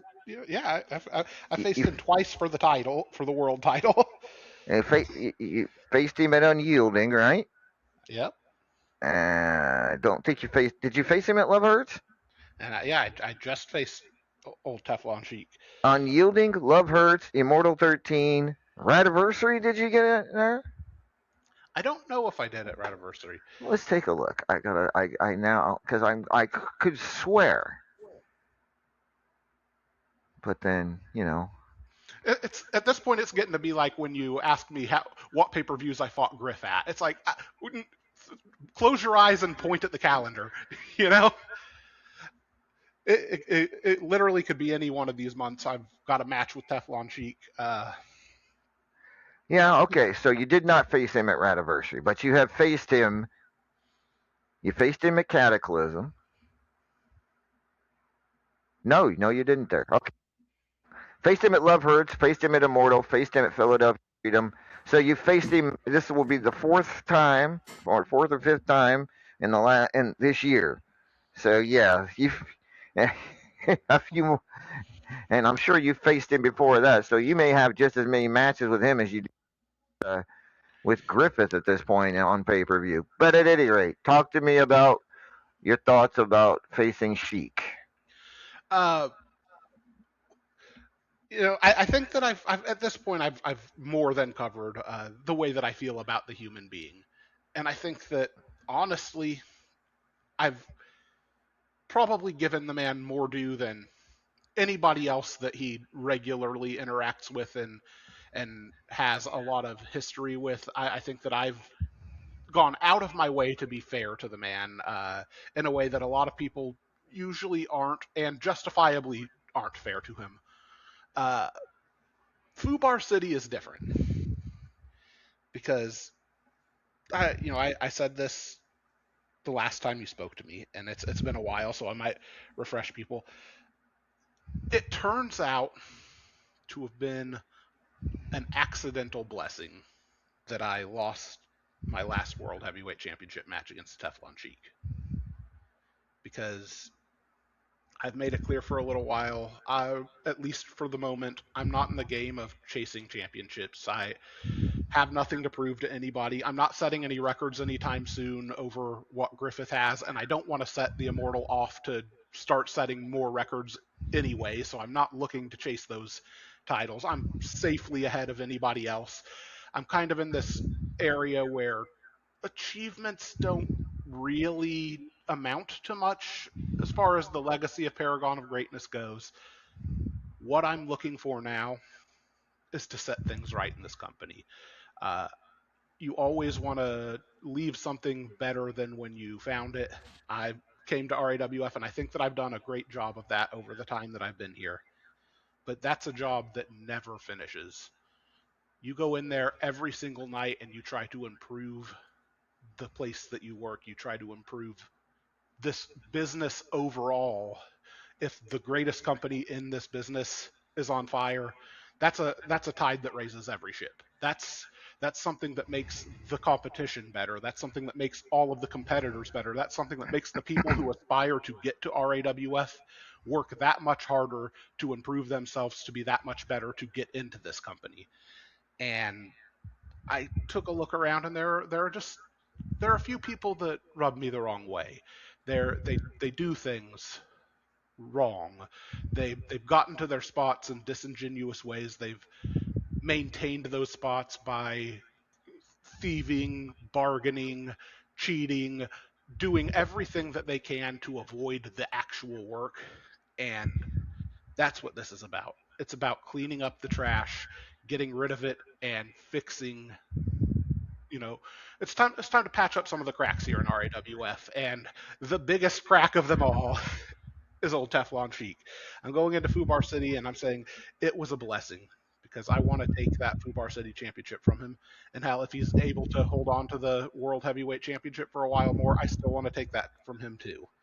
The thing is, if I were the world champion right now, I wouldn't have an opportunity at the Fubar City Championship. He would still hold on to that, and there was nothing I could do about it. He's never accepting a challenge from me. But now I have an opportunity. I can take that Fubar City Championship. And, I mean, right now I'm not in that top spot, but you've seen history. You know it's not going to take me that long to get back into the top 2. And then I could have an opportunity to take both. It's an accidental blessing. I certainly didn't plan for this, but it turns out to be a bit of a coup for Paragon of Greatness. And Amadeus, this actually is a question for you, a legitimate question, because it has been a while since I've challenged for the Fubar City Championship, and we kind of have wonky rules about our rankings and hardcore stuff. Is Fubar or Powerball going to be my rankings match at pay-per-view? Fubar. So, you're telling me the wonderful news that I get to fight Teflon Sheik, I get to take his championship, and if we're looking back at those rankings, I know I'm sitting at number 6 right now, and that's pretty low for Paragon.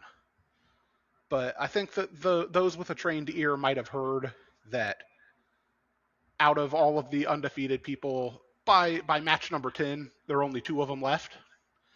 I only have only 3 of them left, and one of them is Chris Cage, who is currently behind me. I have only the 1 loss, and I have not lost since then.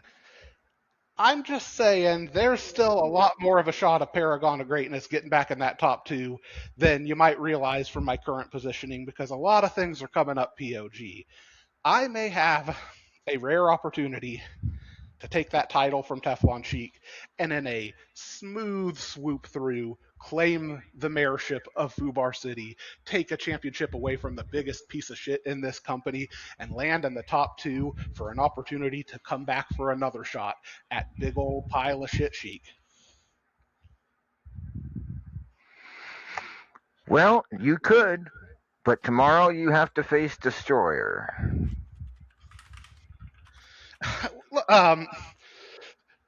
Look, Bestie-in-law, I really don't know a lot about her. The 2 of us, unfortunately, don't have a lot in common. That's true. But the one thing that we do have in common is that we share the man that we love. Oh, sweet Poopsie. Chris Cage, you have my heart. You have Destroyer's heart. And out of the respect for my bestie, I will do everything that I can to make sure that his sweet D loses the match in the most respectful way possible.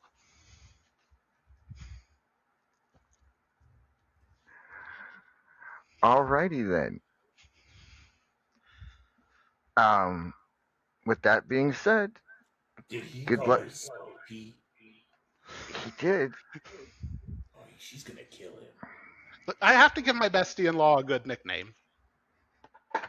That's fair. That's fair.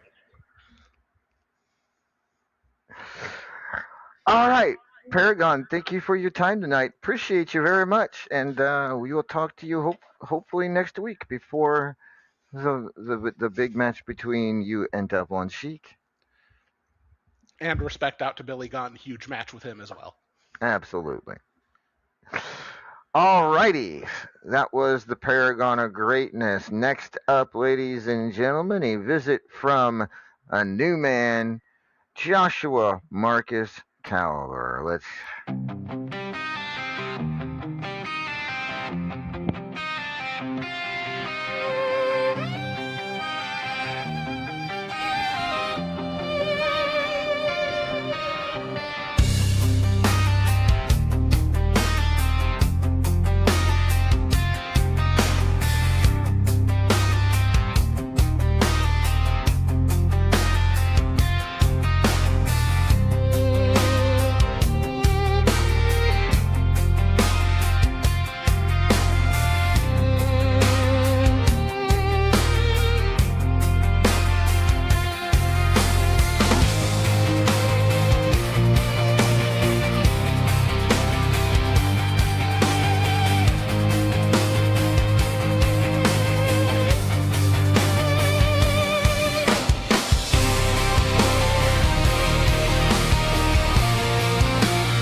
Ladies and gentlemen, please welcome Joshua Marcus Caliber to the program. Joshua, how are you tonight? Doing fine, LA. Hoping that my earset doesn't give out while I'm doing this. Otherwise, they would expose themselves as the lying machines that they are. Well, you seem to be a pretty changed man, going by your full name now. How's things feeling since you got rid of Winter, since you shed Winter I kind of forced you to shed Winter, but yeah, how are things going? How you been feeling lately? To be honest, LA, I have never felt better in my life. And you know what? I personally want to thank you, LA. You you literally made me open my eyes. You made me see that for the last 14 years, not only that I've been lying to the fans, that I've been lying to my colleagues, but I've been lying to myself. For 14 years, I wore that face paint. I wore that mask, so to speak. For 14 years, I had to live a lie. But when you got rid of Winter, when I finally lifted that weight right off my shoulders, I've never been better. You seem a lot better, more lively actually. Doesn't he, Bacon? Doesn't he seem pretty? Absolutely. I mean, you seem Happier too. Yeah, I mean, I don't think I've ever seen you look this good. If I don't normally compliment men on how they look, but you actually look pretty good right now.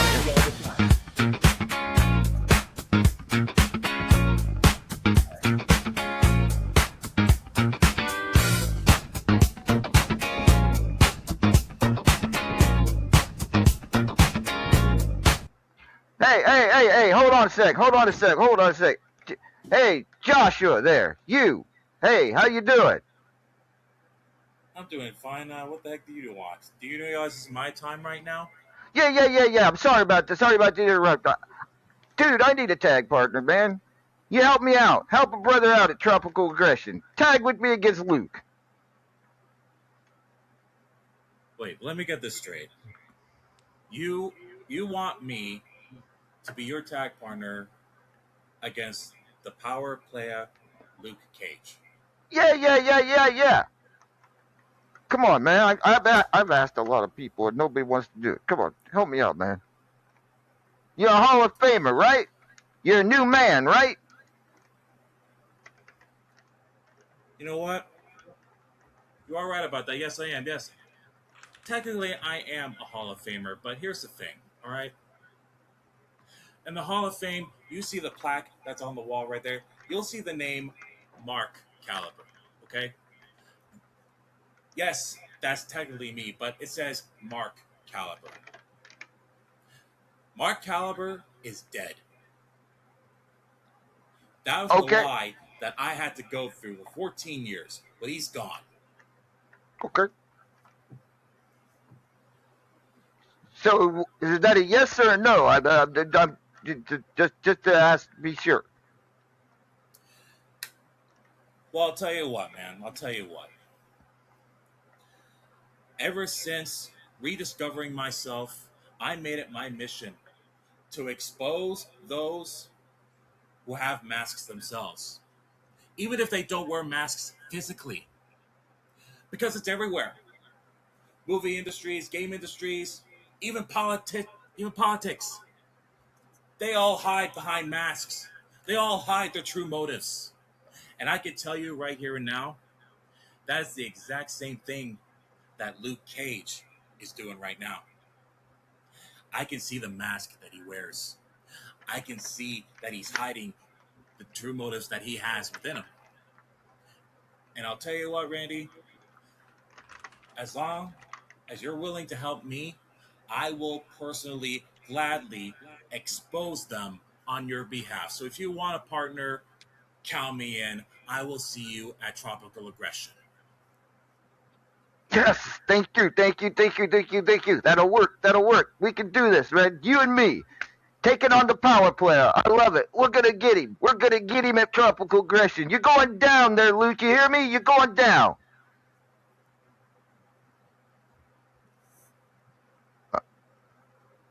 should we go now or we don't? What you you're the professional. You tell me what we should do here.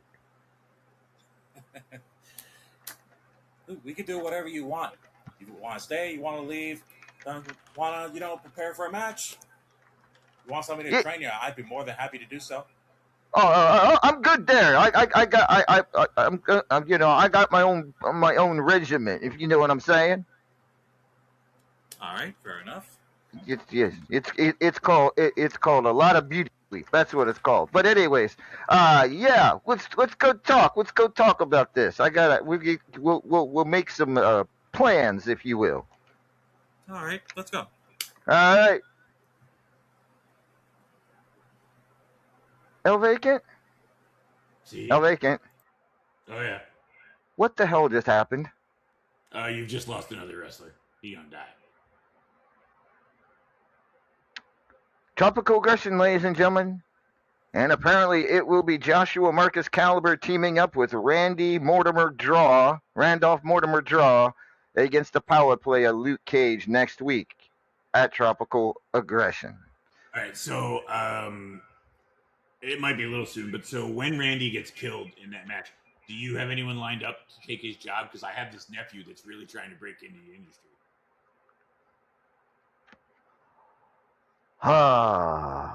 Well, just too soon. Too soon. Yeah. Anyways, next up, ladies and gentlemen, the reigning Triple Crown champion and currently sitting tied at number 1 in the RAWF rankings. Let's bring on the one and only.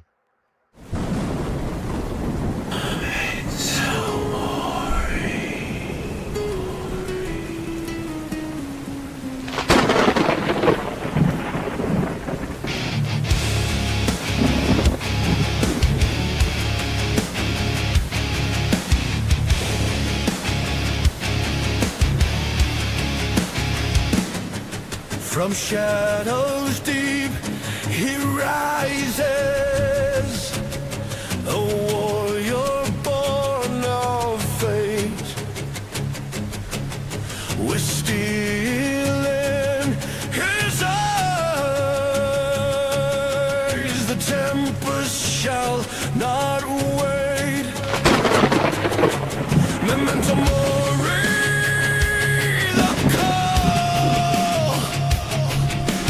Echoes through the night. His spirit will not fall. Ready for the fight. Griffin Davian, the immortal one, eternal champion. His war's never done. Hunter of monsters, affection of one. In a world that's broken, he stands with none. The tempest rages.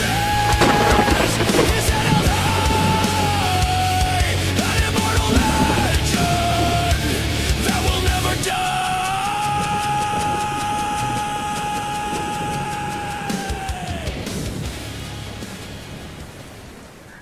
die. Ladies and gentlemen, please welcome the immortal Griffith. Good evening, Griffith.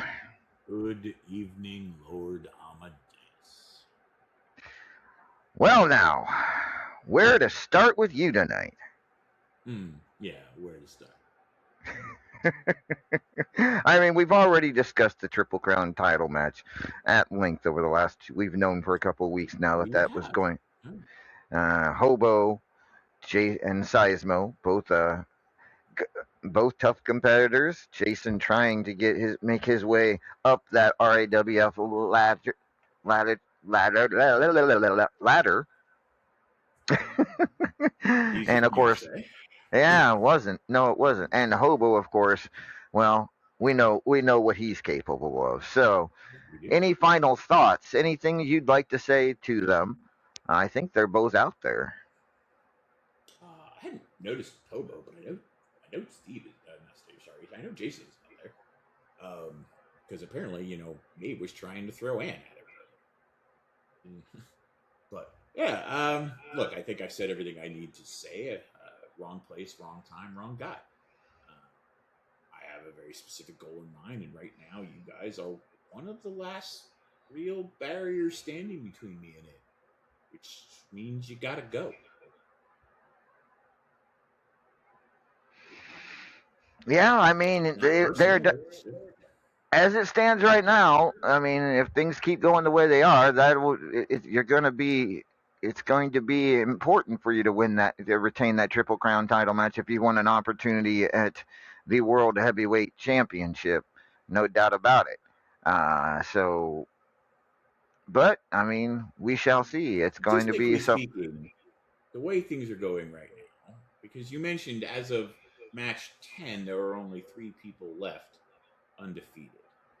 That's I correct. can tell all of you, shocker, I'm one of them. That is And true. so, statistically speaking, between tomorrow and the pay per view, I can probably actually afford to lose one match and still likely be in the hunt. But let's be clear, that's not happening. Well, if that's not the case, or if that indeed the case, that means you will be the new Superstars champion come tomorrow, as you laid the challenge out a couple weeks ago to whoever was Superstars champion. At the time, it was Cy. Last week. Was it last week? Yeah. And you, And I yeah, gotta be you, honest, look, I even kind of, I told Cy this in the locker room, but I hadn't seen TPG. Honestly, I didn't think he was going to win. And if he did win, I didn't think he would accept it, so I didn't bother to tell him. But I told Cy, I actually challenged her mostly in jest to see if I could get her to spit out her tea, which, for the record, she did. I no one is more shocked that the Perfect German accepted my challenge than me. No one. yeah. And honestly, I'm here with Cy. I didn't know that he. How did he even know about the challenge? That's a thing. So Apparently, he's paying more attention than we thought. apparently, it doesn't shock me. Look, we give the Perfect German is one of the best. It's Well, that that's I've known. I'm talking about through my entire career, and back in the day I wrestled him a lot. No matter I could brag about beating him 3 times in one night in 5 minutes tournaments when I was just starting out. But still, he's still, as far as I'm concerned, one of the best, and he's also the biggest troll in WU. We know that. I agree with one of the things you have said. Okay, but he's not a dummy.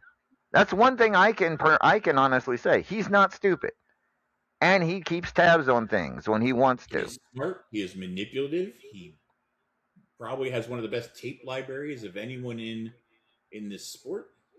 And he knows what people do in case he has to face them. Right? He takes a very specific event very seriously, and he pays attention to anyone who might get in his way in that event. And as far as he's concerned, that's everyone. Yeah, absolutely.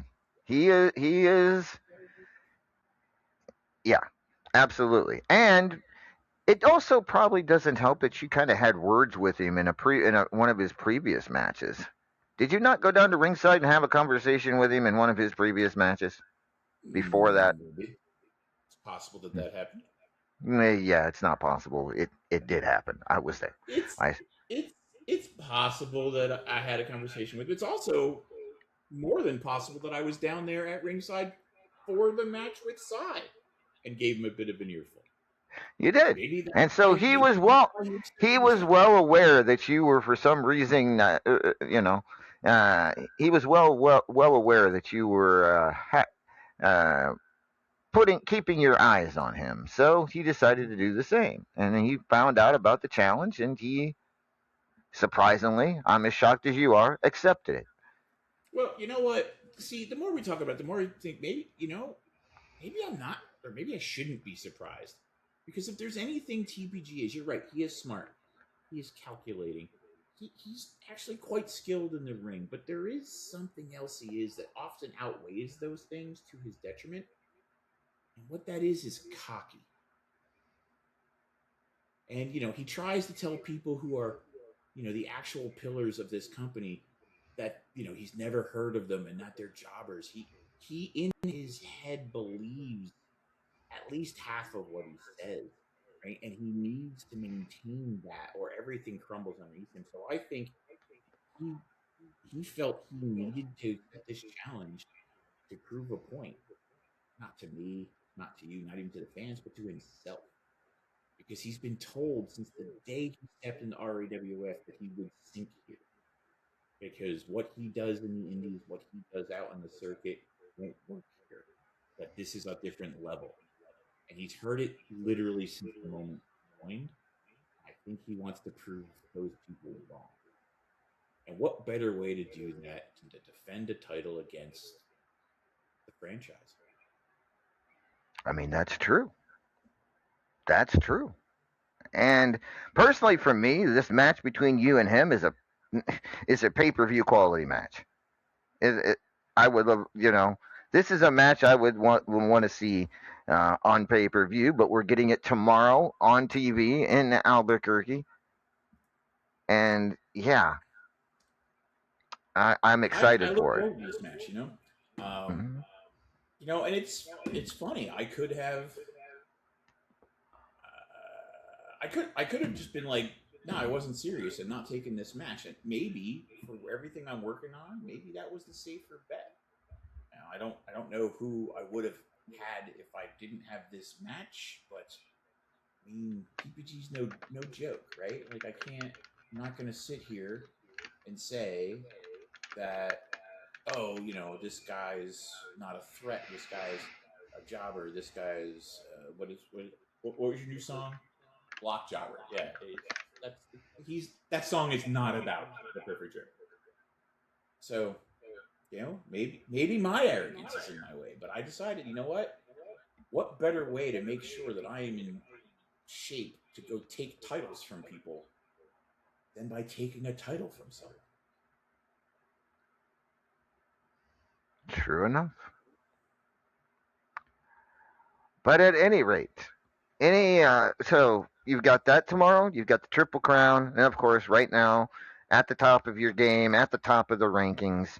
And if things keep going your way, certainly a possibility of being number one contender for the World Heavyweight Championship. All depends on how things play out the rest of the season. So, final thoughts. Look, so Paragon was on here earlier. And, I have nothing but respect for Paragon. But he made noise about how, if things go his way, he'll be the one to go after Teflon. Overlooking the fact that that's on my plate now. I sat back. I let you go after that ball. You dropped it. I let Chris go after that ball. He dropped it. Now it's time to bring the All-Star in. Because I won't drop that ball. Stay out of my way. Ladies and gentlemen, he is the Immortal Griffith, your reigning Triple Crown champion, and could possibly be Superstars champion when all is said and done tomorrow in Albuquerque. We will see how this all plays out in the coming weeks. Thank you for your time, Griffith. You're welcome. Wow, El Vacant. It seems like there's a whole lot going on in RAWF, almost more than normal. And it's been an incredible ride thus far. Let's turn to the man who takes on Roger the Pirate in a cage match at Tropical Aggression. Ladies and gentlemen, please welcome the Pirate King.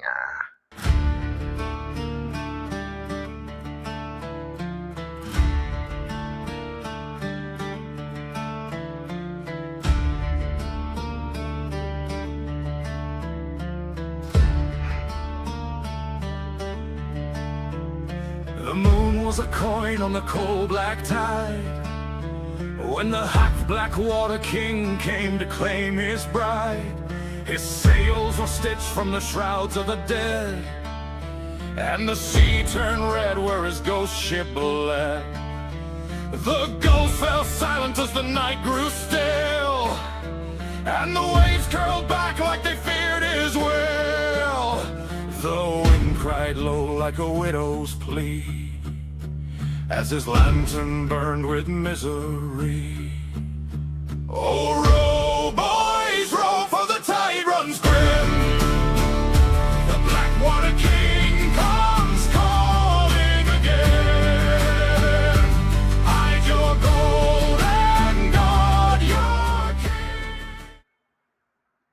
Ladies and gentlemen, please welcome Soul Reaper to the program. Good evening, Reaper. Good evening. I see you got the graphic I sent you. You know, you're not supposed to say that. I'm just saying. Anyways, sorry. Hello.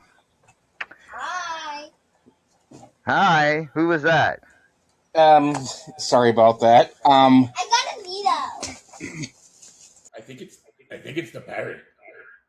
Was that the wait? Roger's the one with the parrot. Did you steal Roger's That is my parrot? granddaughter. I'm sorry. You should have gone with the parrot. That was funnier. At any rate. All right. Anyways, sorry about that. Roger, I know you will I know Roger's going to listen to the playback on this later. Roger, I hope you will remember what the penalty for mutiny is. I mean, so let's go over this again. What did he do technically to be mutinous? He not only released Winter, but went behind my back and released her from captivity. So he rescued a damsel in distress. Okay, and then he mutinies against me and kicks me out of the Hounds of Hell. I mean, that sounds kind of piratey, honestly. And now we get to Tropical Aggression with the cage match. A match he wanted that he says he's never lost in, but history doesn't work so well for me at Tropical Aggression because I've never. Tropical Aggression is another pay-per-view I have never won at. So what you're saying is he's got all the advantages here. It's kind of a 50-50. But yeah, you're right. But he's... I don't know. Yeah, I guess you could say he does have the advantage here. He's never lost a cage match, and I've never won at Tropical Aggression. Well, looks like the odds are stacked against you, Reaper. What's your plan? Well, I want to remind Roger, though, that the penalty for a mutiny is a short drop with a sudden stop.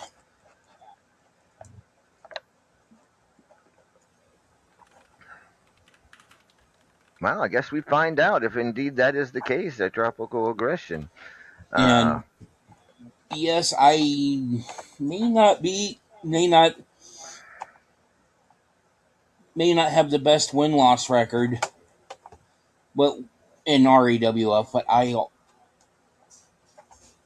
one thing about the way I fight is I will keep getting back up and I will keep fighting until my body says no more. I mean, hence my match with Griffith at Radiversary, the exploding barbed wire death match. I kept going until I stopped moving, and I still have the scars from that. Well, I guess. Well, we'll see. Yeah, I mean, if I'm being honest, I've seen you on pay-per-view many times, and this is the first Roger has been. Has had a feature match. We'll get to see him in a big match on pay-per-view in his RAWF career.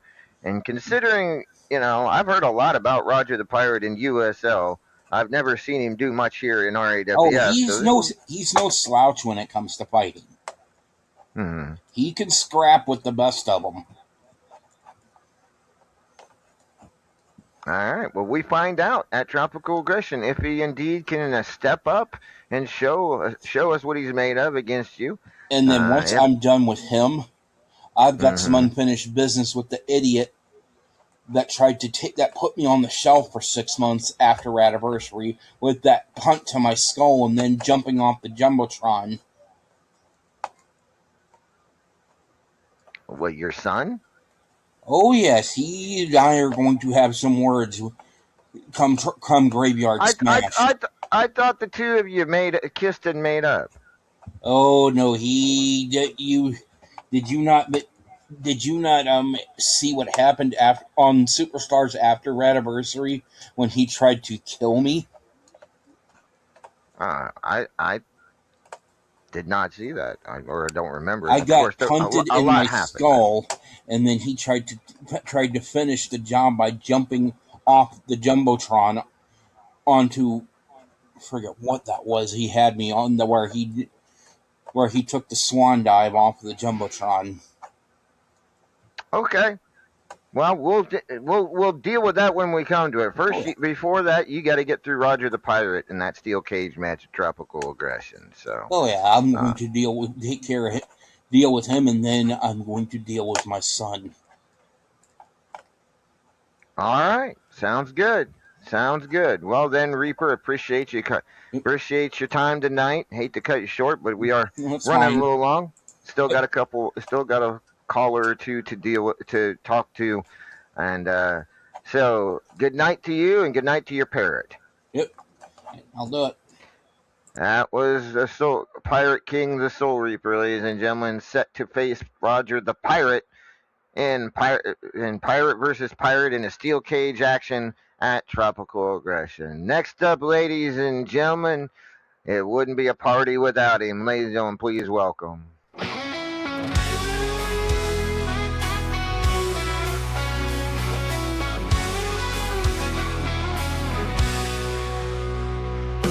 Hit the dirt, stealing my stare. Six-pack of visions, I don't fight fair.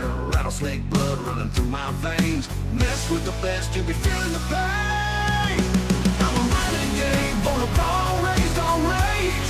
Knuckles up, I set the stage. Drinking beer and kicking pain. Ain't no cage can hold my name. A redneck avenger, don't need no crown. But you best believe I run this town.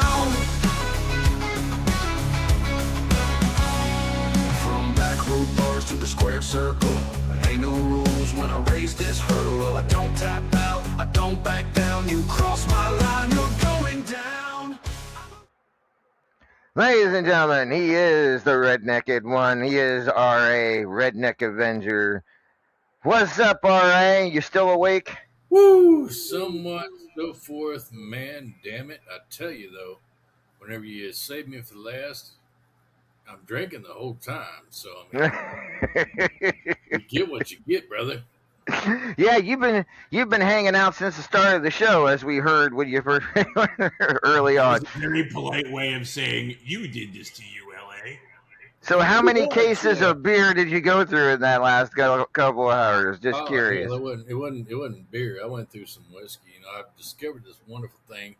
I had some Buffalo Trace. You know, I mixed that with some iced tea. You know why? Because I wanted to slow down a little bit, and it's actually very tasty. Sweet tea and some Buffalo Trace, and you mix it half and half, and you know it's a tasty treat. Well, I'm glad you've been indulging. But let's talk about what you'll be indulging in come Tropical Aggression. That being a Champions Choice Championship match against Aaron McFadden. You know the steps. You know the rules. He did give you. He make a mistake by putting you in your best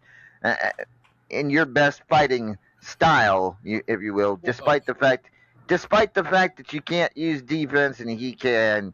Bless his sweet little heart in the most southern way possible. Yeah, I would say he made a rather fatal mistake because he's going to fail, and well, I'm going to beat the living shit out of him. I think it's going to be a religious experience. I think pretty much it's going to beat hell out of him, and you know, bless his little heart. That's about 90% solution of what's going to happen. Well, I hope you do. I mean, I wish you the best of luck. You know that. We'd love to see you as the next Champions Choice champion. What kind of Champions Choice champion would you be if you're able to get that title away from him? What kind of who do you see in RAWF you think deserves a shot at that title that maybe hasn't gotten an opportunity around RAWF? I'd have to say some words. You know, there's some folks that have been on, have been consistent, have been hungry, but just haven't quite gotten over the lip. I'm gonna have to analyze that one task at a time. You know, first I got to wrench this championship away from Aaron, but you know I'm gonna do this judiciously. I've had this championship before, and you know it's not a bad thing. I've had a lot of fun, but you know I'm not against.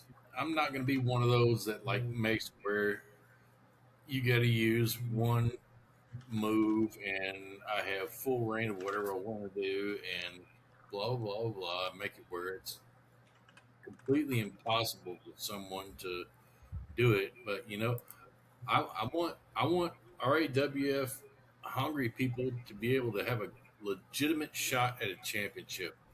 So I mean that's where I'm at. I want to have some fun with this, and I promise you, I am going to have fun with it. But they're going to earn it, but it's not going to be something that's an impossible task. I hate to correct you, but I don't believe you ever held this title before. I don't. I'm looking at. I think I held it the first. I think I was the first champion. No, you're. I think you're thinking of the bar brawl championship, the one that. Because yeah, you've never been Champion's Choice champion. I think I did, like right in the very beginning, but you know I could be wrong. I mean, there's so many championships and all that fun stuff. If I get it, what the bottom line is, I'm not going to make it to where somebody doesn't have a legitimate chance. I mean, it's all right. Well, that's good. That's good. Because what's the fun in that? I mean, it's like so you can only use one move. You can like use a close fist punch, and I have free reign, so I can block move, close fist punch, and you're gonna die. I mean, we're not gonna do that. I'm not there. We're not doing that. All right. Well, cool. But I'm looking forward to seeing if that indeed happens. But you have to beat Aaron first. But True. as we said, he gave you he may have given you everything you wanted, and just by saying you can only fight like if it's in a bar. It's like I live in a bar. So. Yeah, he fights every day like he's in a bar. Yeah, I mean, you're going to have to remind me what moves I can use because, you know, sometimes there's enough alcohol to, like, slide the memory. So I will make sure I get that. From Aaron because he was a little vague in saying, Bart, you know, that you can only use certain moves. Bart's like, what? Okay, yeah, yes, I will try to get you a list of that before the match happens next week. No doubt about it. Appreciate that. You know, the whole Mave segment, I'm not going to touch with a 10-foot pole because, you know, HR is like licking their lips. I'm not going there. Why is HR shouldn't be licking anybody? You're right. They shouldn't. I think that would be a report to themselves. They would have to report to themselves if they licked anybody. Hey, when do they report to themselves? I mean, like HR is its own section, and they just do what they do. They either say hire or fire, and I'm not even walking into that hallway. All right. Well, at any rate, RA, I hate to make it short, but we've gone quite a bit over tonight. Yes, we have. And a little OOC newsflash. I need to get up early because I have a fantasy football draft tomorrow that I am looking very much forward to. So, super. For those of you who are used to superstars coming out around noon or so, it's actually probably going to come out more like 10 in the morning because I got a draft to go to in the afternoon. So, let's see. It's okay. What'd you ask? You asked something. I didn't ask anything. I said it's okay. I mean, I'm just agreeing with you. It's like, you know, life happens. rock the world, do what you got to do. I'm going to do what I do. And that generally is surgically, putting my foot in places where it takes a surgeon to disengage it. All right, sounds like a lot of fun. At any rate, it is for me, but it does leave me like laying around until the surgeon gets done with what he's got to do.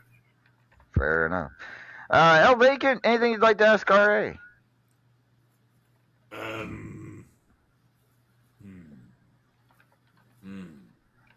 Oh, Vacant, I must say, it is good to have you back. I mean, like you've been gone. Gracias. I gotta take my little vacation so I don't burn out. But I miss it when I'm gone. How's I do have a Ebolita question. how's Ebolita and the donkeys? Because I know that's near and dear to your heart. Oh well, the Donkey Foundation is still going strong. Although oddly, it's kind of slowed down in recent years because of the work of the foundation. We don't have to rescue as many donkeys anymore. Well, damn! What do they do with the donkeys then? The shows are kind of being banned. Well, we may have finally gotten some laws changed. You may have made the dent that you needed to make. And that's but the donkeys themselves, the ones we have gathered, they live very comfortably on a very large farm, actually provided by Susie. She still runs the farm where all they are, and randomly, for some reason, pigs keep showing up. We don't know why. We don't buy them. We don't. But they show up. Well, pigs kind of take care of the rest of the donkeys whenever they're gone. So they might get addicted to that stuff too. As long as you keep running those NA meetings for the donkeys and expand that out to the swine, I think we're going to be okay. Sure. I applaud your efforts. But so to remember, if you want to help the donkeys, you just send a check made out to El Vacant to Juan Freedom Boulevard in Tijuana, Maine. You already got a $1 million check coming to you. Damn. Hey man, the Eagleford Shield's been good to me. Guess so. I know how much beer I bought from this guy. All right.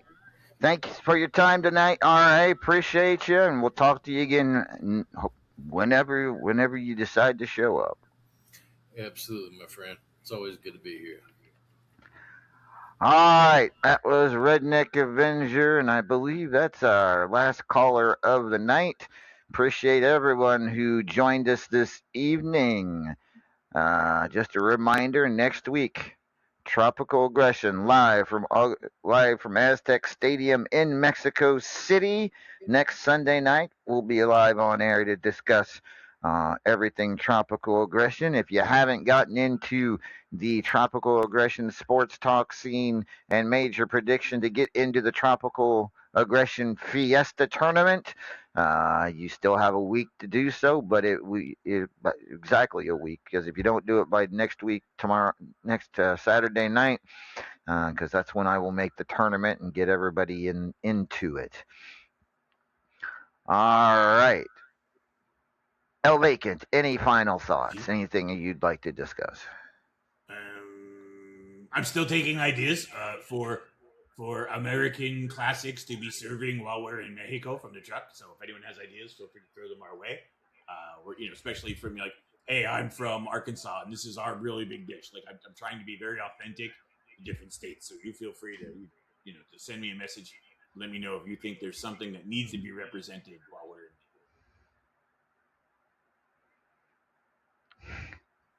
All right, we'll go. We will do that indeed. So for El Vacant, I am Lord Amadeus. We will see you all next week right here on the RAWF Radio Network. This has been RAWF After Hours. Good night, everybody.